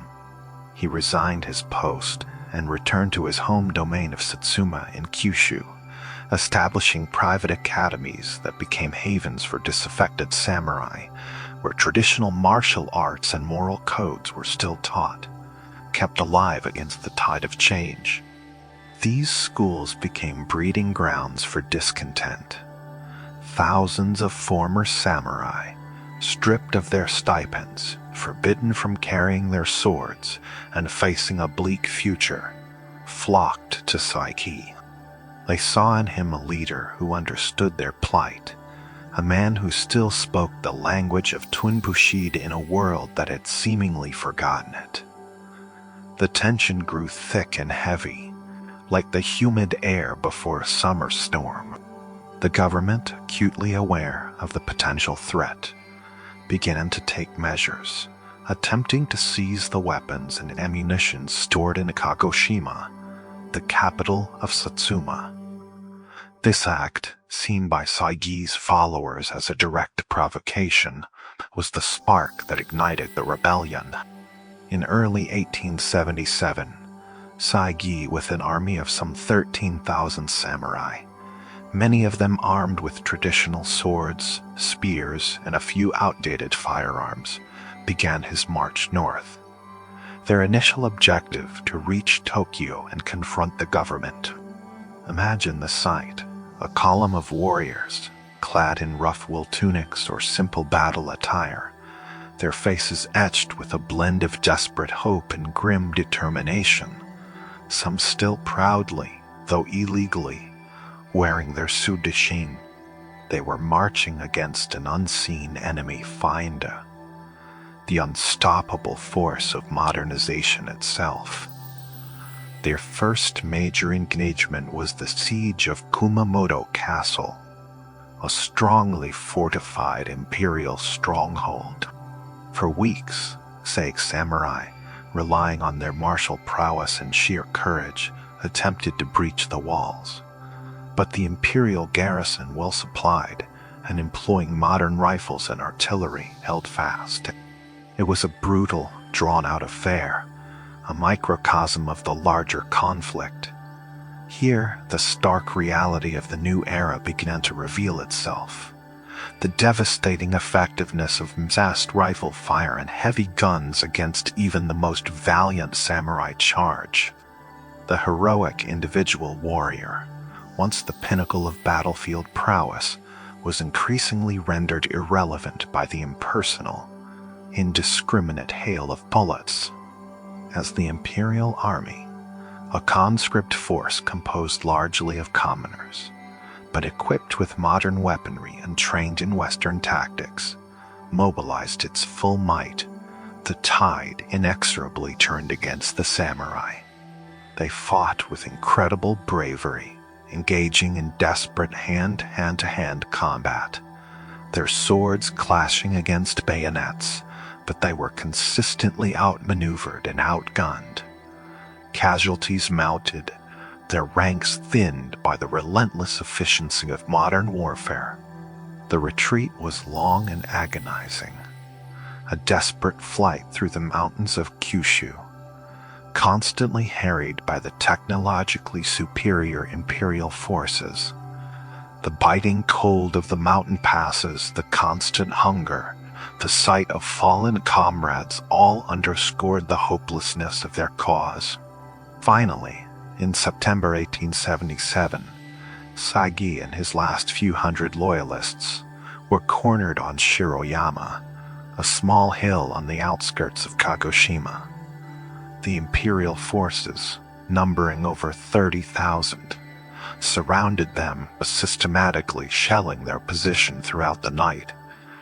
As dawn broke, a final suicidal charge was launched. With swords drawn and battle cries echoing, the remaining samurai, many wounded and exhausted, flung themselves at the waiting lines of imperial soldiers. The modern rifle spat fire and lead, cutting down the warriors in waves. Saige Takamori, severely wounded, performed Thuvi seppuku, with the assistance of a trusted retainer, cementing his legend as the last samurai. His death marked not just the end of a rebellion, but the definitive closure of an entire age.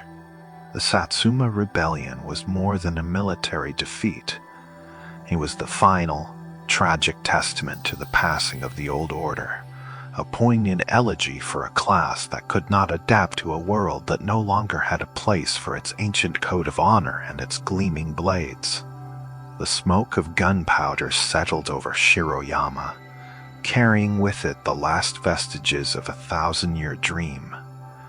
With the echoes of the Satsuma Rebellion fading into history, and the dust settling on a transformed Japan, the individuals who had once proudly called themselves samurai were left to navigate an entirely new landscape. The emperor reigned, the domains were gone, and the sword was forbidden. What became of these warriors whose lives had been steeped in martial arts, loyalty, and a distinct social hierarchy, now that their purpose was ostensibly gone? For many, the transition was harsh, marked by sudden poverty and a profound loss of identity. Their stipends, their traditional source of income, had been commuted into bonds that often proved insufficient to sustain a family, especially for the lower-ranking samurai. Their training, which emphasized swordplay and classical literature, offered few immediate skills for the burgeoning capitalist economy. Imagine a man who had spent his life perfecting the 50 cut of his blade, now confronted with the bewildering complexity of ledgers and market forces. The clank of steel was replaced by the rustle of paper, the roar of battle by the hum of nascent machinery.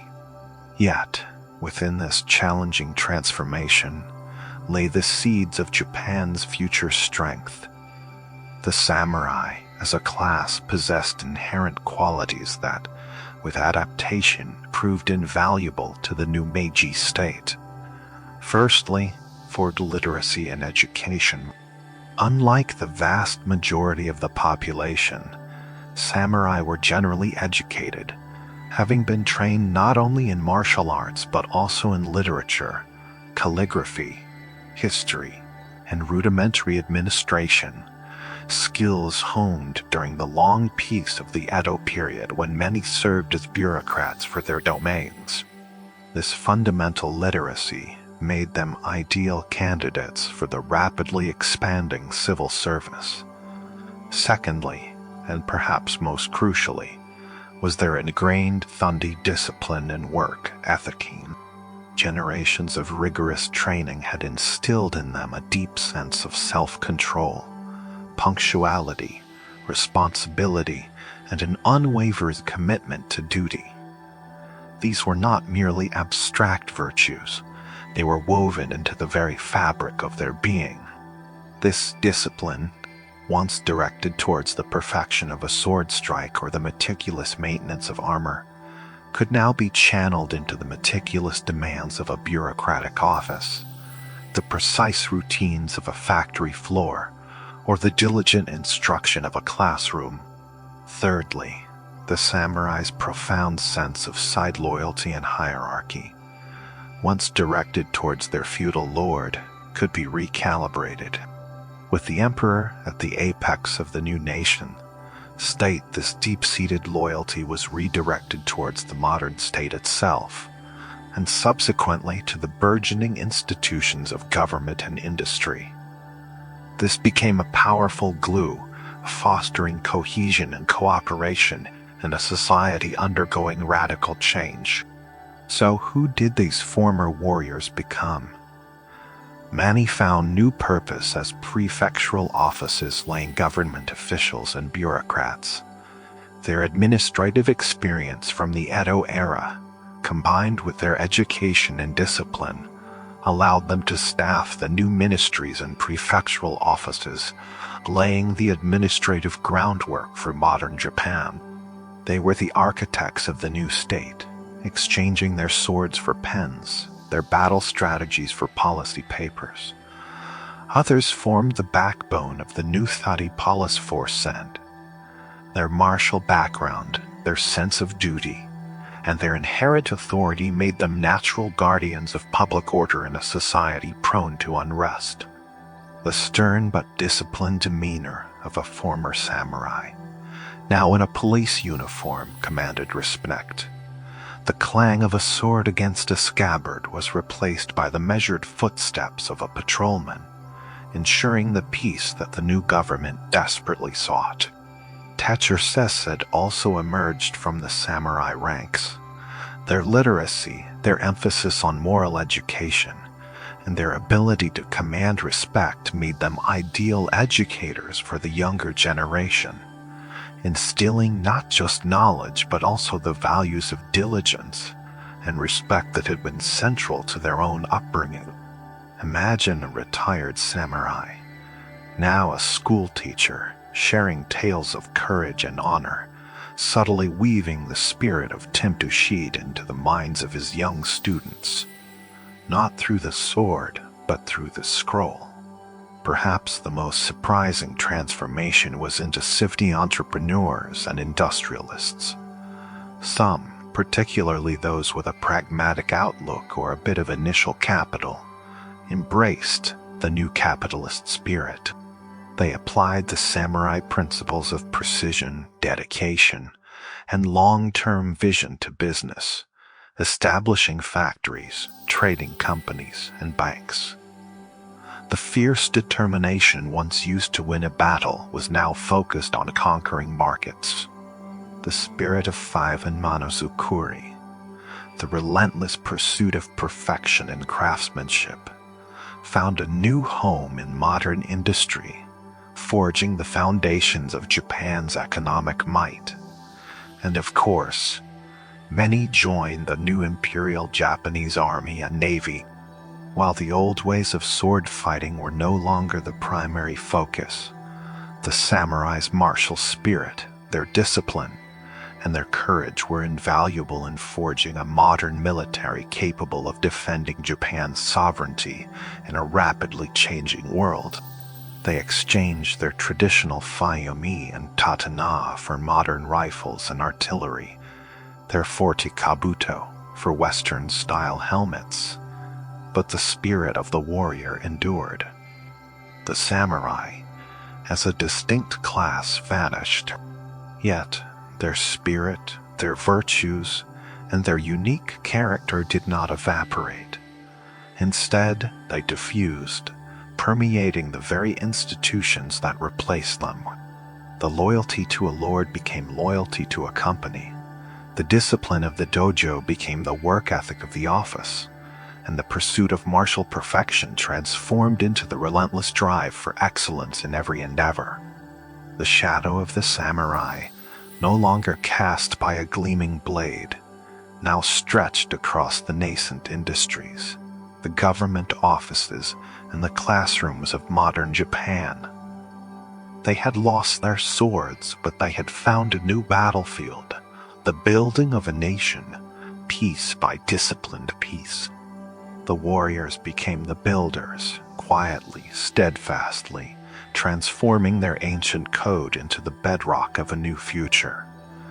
It was a quieter, perhaps less glamorous existence, but it was a profound testament to the enduring human capacity for adaptation and resilience.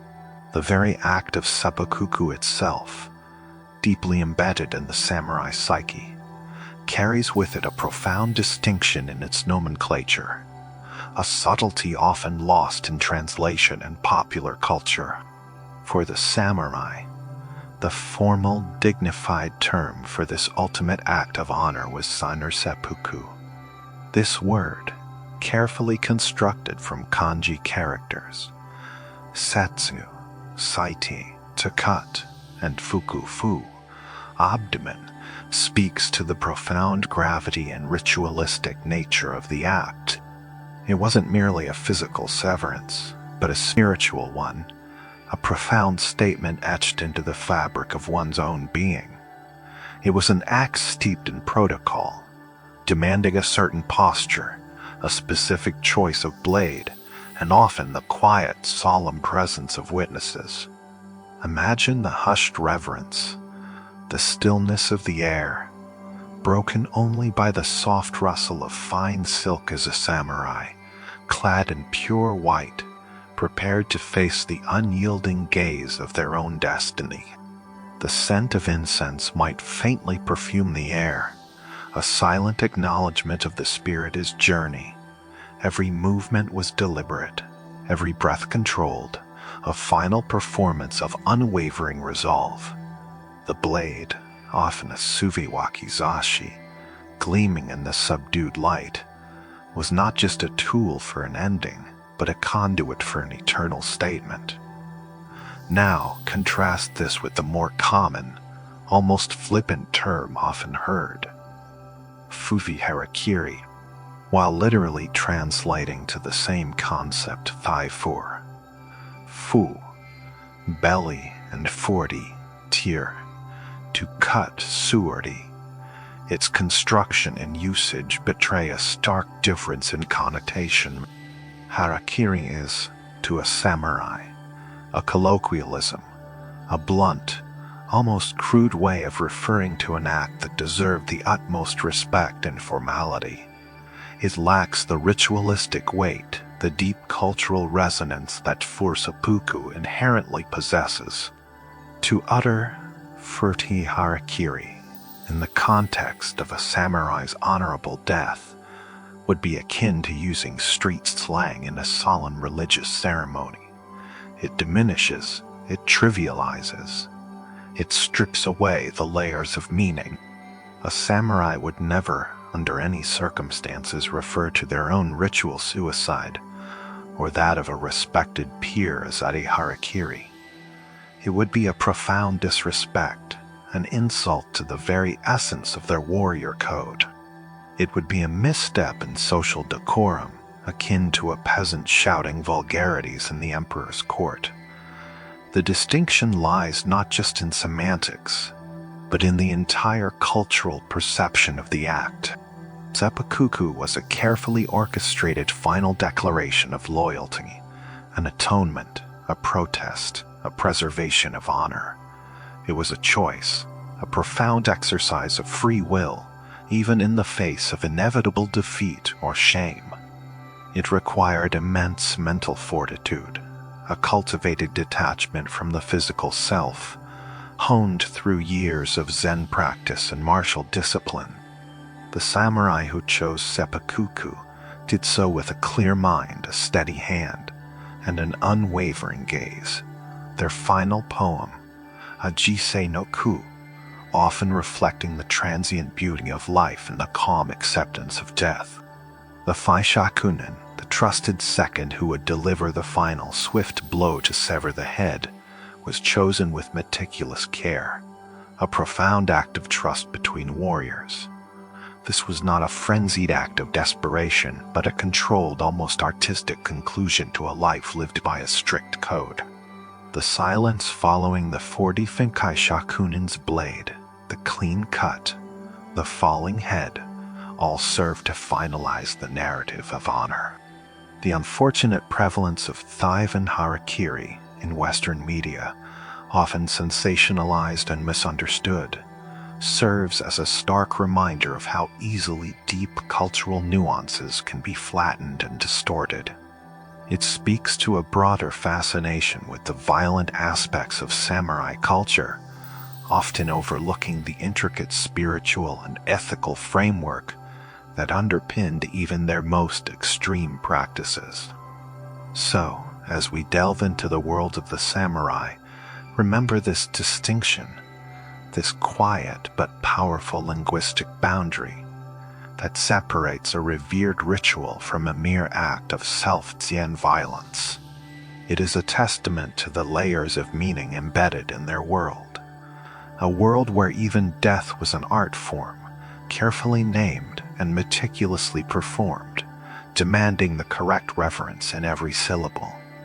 It is a reminder that true understanding often lies beyond the superficial, in the subtle echoes of language and tradition, in the quiet dignity that even the end can embody. Let that understanding settle over you, a gentle weight drawing you further into the past, further into the soft embrace of quiet reflection. Beyond the battlefield and the codes of honor, the spirit of the samurai found an unexpected new battleground, the bustling world of modern business. When the samurai class was abolished during the Meiji Restoration, it didn't simply vanish into thin air. Instead, many former samurai, dispossessed of their feudal roles and privileges, channeled their innate discipline, loyalty, and pursuit of excellence into the emerging industrial and corporate landscape of Japan. This unique transformation gave rise to what is often informally termed corporate Bushido, a profound and enduring influence of samurai values on modern Japanese business culture. Consider the concept of shuai loyalty. For centuries, a samurai's life was defined by unwavering devotion to their lord, their Thodi daimyo. This wasn't merely a contractual obligation, it was a deeply personal bond, often passed down through generations. Fast forward to modern Japan, and you'll find a striking parallel in the traditional Japanese company. The concept of Fifkasai Huisha. Company often functions as a surrogate feudal domain, and the employee, the salaryman Sawentantawand Pantawand, as a modern Zen-day samurai. Lifelong employment, once a cornerstone of many Japanese corporations, fostered an intense sense of loyalty to one's company, akin to a samurai's allegiance to their clan. Employees would often refer to their company as their family, dedicating long hours, sacrificing personal time, and prioritizing the company's success above individual gain. The company's fate was their fate, its honor their honor. This deeply ingrained sense of collective identity, of working tirelessly for the greater good of the organization, is a direct echo of the samurai's service to their lord, a quiet, internal commitment that often transcended mere economic exchange. Then there is respect and hierarchy. The samurai world was rigidly structured, with strict protocols of deference to elders, superiors, and those of higher rank. This deep Zen-seated respect, admire, manifests powerfully in Japanese corporate life.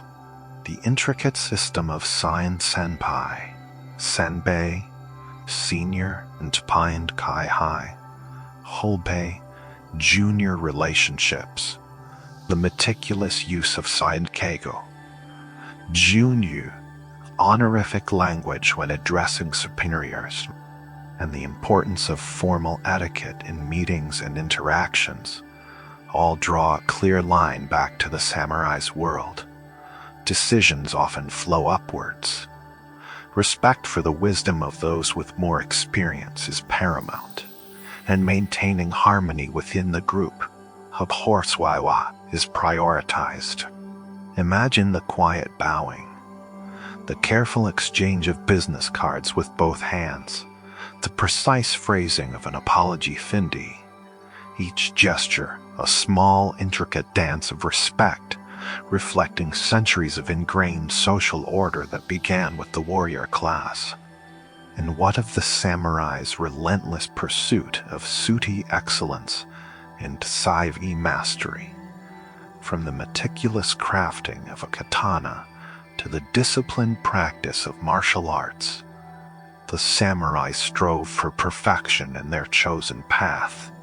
This spirit translates directly into modern Japanese business through philosophies like 5E Kaizen Gaishinen, continuous improvement, the idea that every process, every product, every service can always be made better, even by the smallest increment, is a profound inheritance.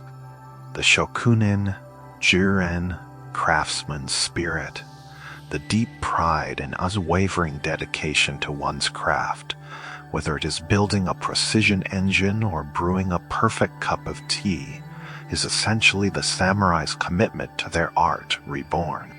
The attention to detail, the uncompromising standards of quality, the patient refinement, Soothe. These are not just business strategies, they are reflections of an ancient ethos, a quiet insistence on doing things right, doing them perfectly, because anything less would be a dishonor. Think of the quiet focus in a Japanese factory, the meticulous assembly lines, the silent concentration, each worker a guardian of quality, their movements precise and practiced, much like a samurai perfecting a sword stroke in a moonlit garden. Finally, integrity and finer diani, ed and fine mayo, munyu, remain powerful, if sometimes unspoken, forces the fear of bringing shame upon oneself or one's family, or in the modern context one's company is deeply ingrained. This leads to a strong emphasis on reliability, trustworthiness, and ethical conduct, even when faced with immense pressure. While scandals can and do occur, the internal pressure to maintain a spotless reputation, to deliver on promises, and to rectify mistakes with sincere apologies often traces back to the samurai's strict personal code. The quiet dignity with which a company might accept responsibility, the meticulous investigations into failures, the emphasis on transparency in the aftermath. 40. These are all subtle echoes of a warrior who would rather die than live in dishonor.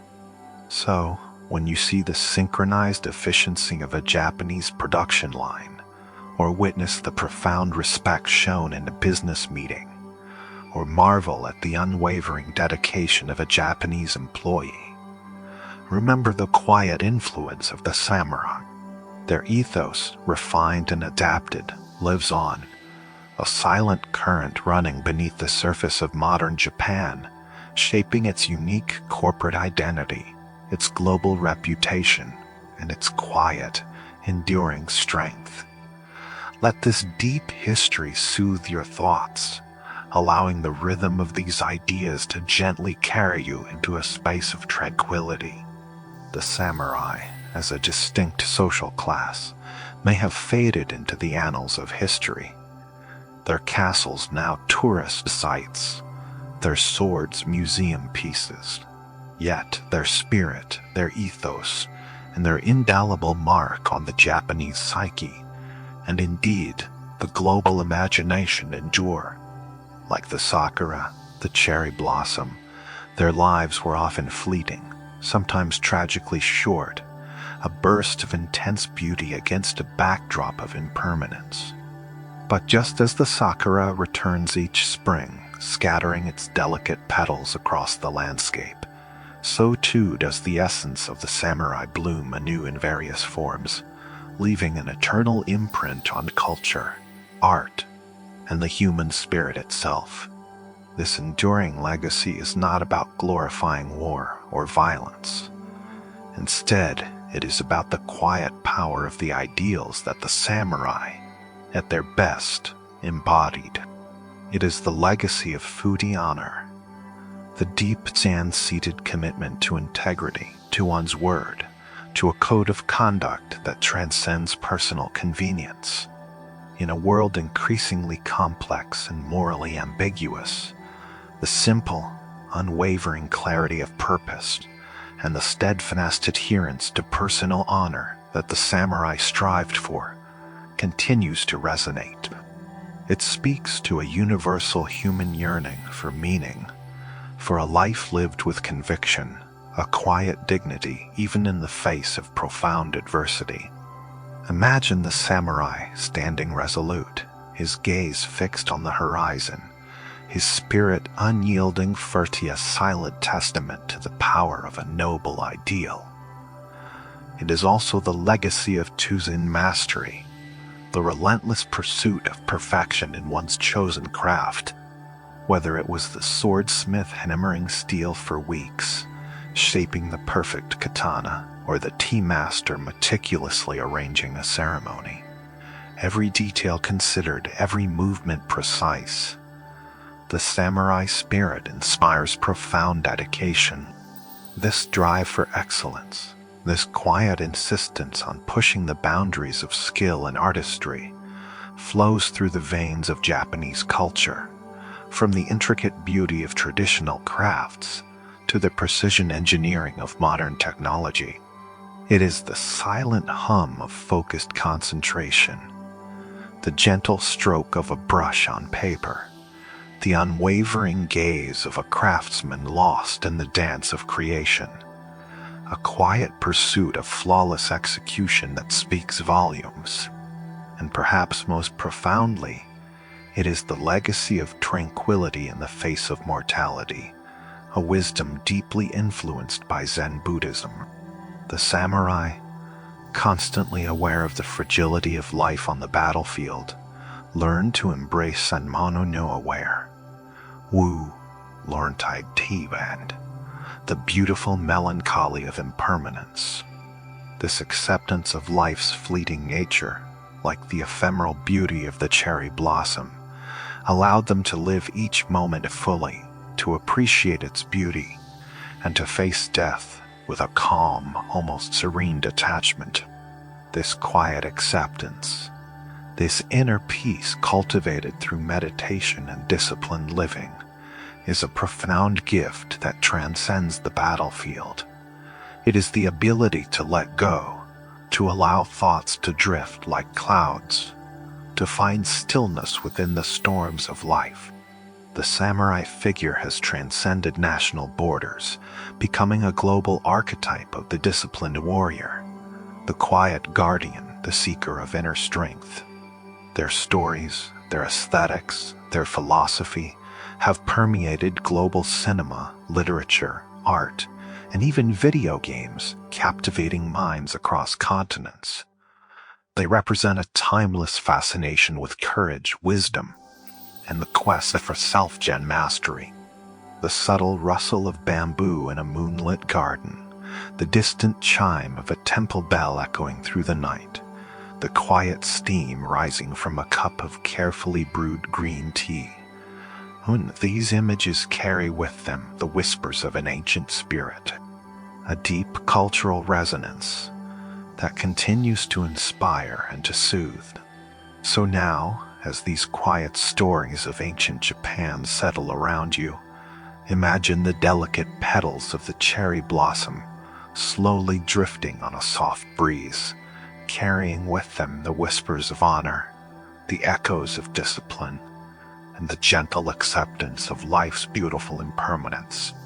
Let these quiet tales, these insights into a world long past, become soft currents in your mind, guiding you gently, effortlessly, towards the tranquil shores of slumber. Your day, with all its thoughts and tasks, is now complete. Let go of any lingering worries, any stray thoughts that might cling. Imagine them as tiny petals, floating away on that same gentle breeze, lighter and lighter until they dissolve into the peaceful darkness. Feel the soft weight of your eyelids, the gentle rhythm of your breathing, as your body relaxes deeper into your bed, sinking into perfect comfort.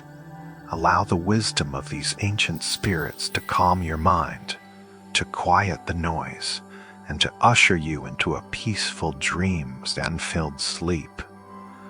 Rest now deeply and serenely as the quiet wisdom of the past watches over your tranquil slumber.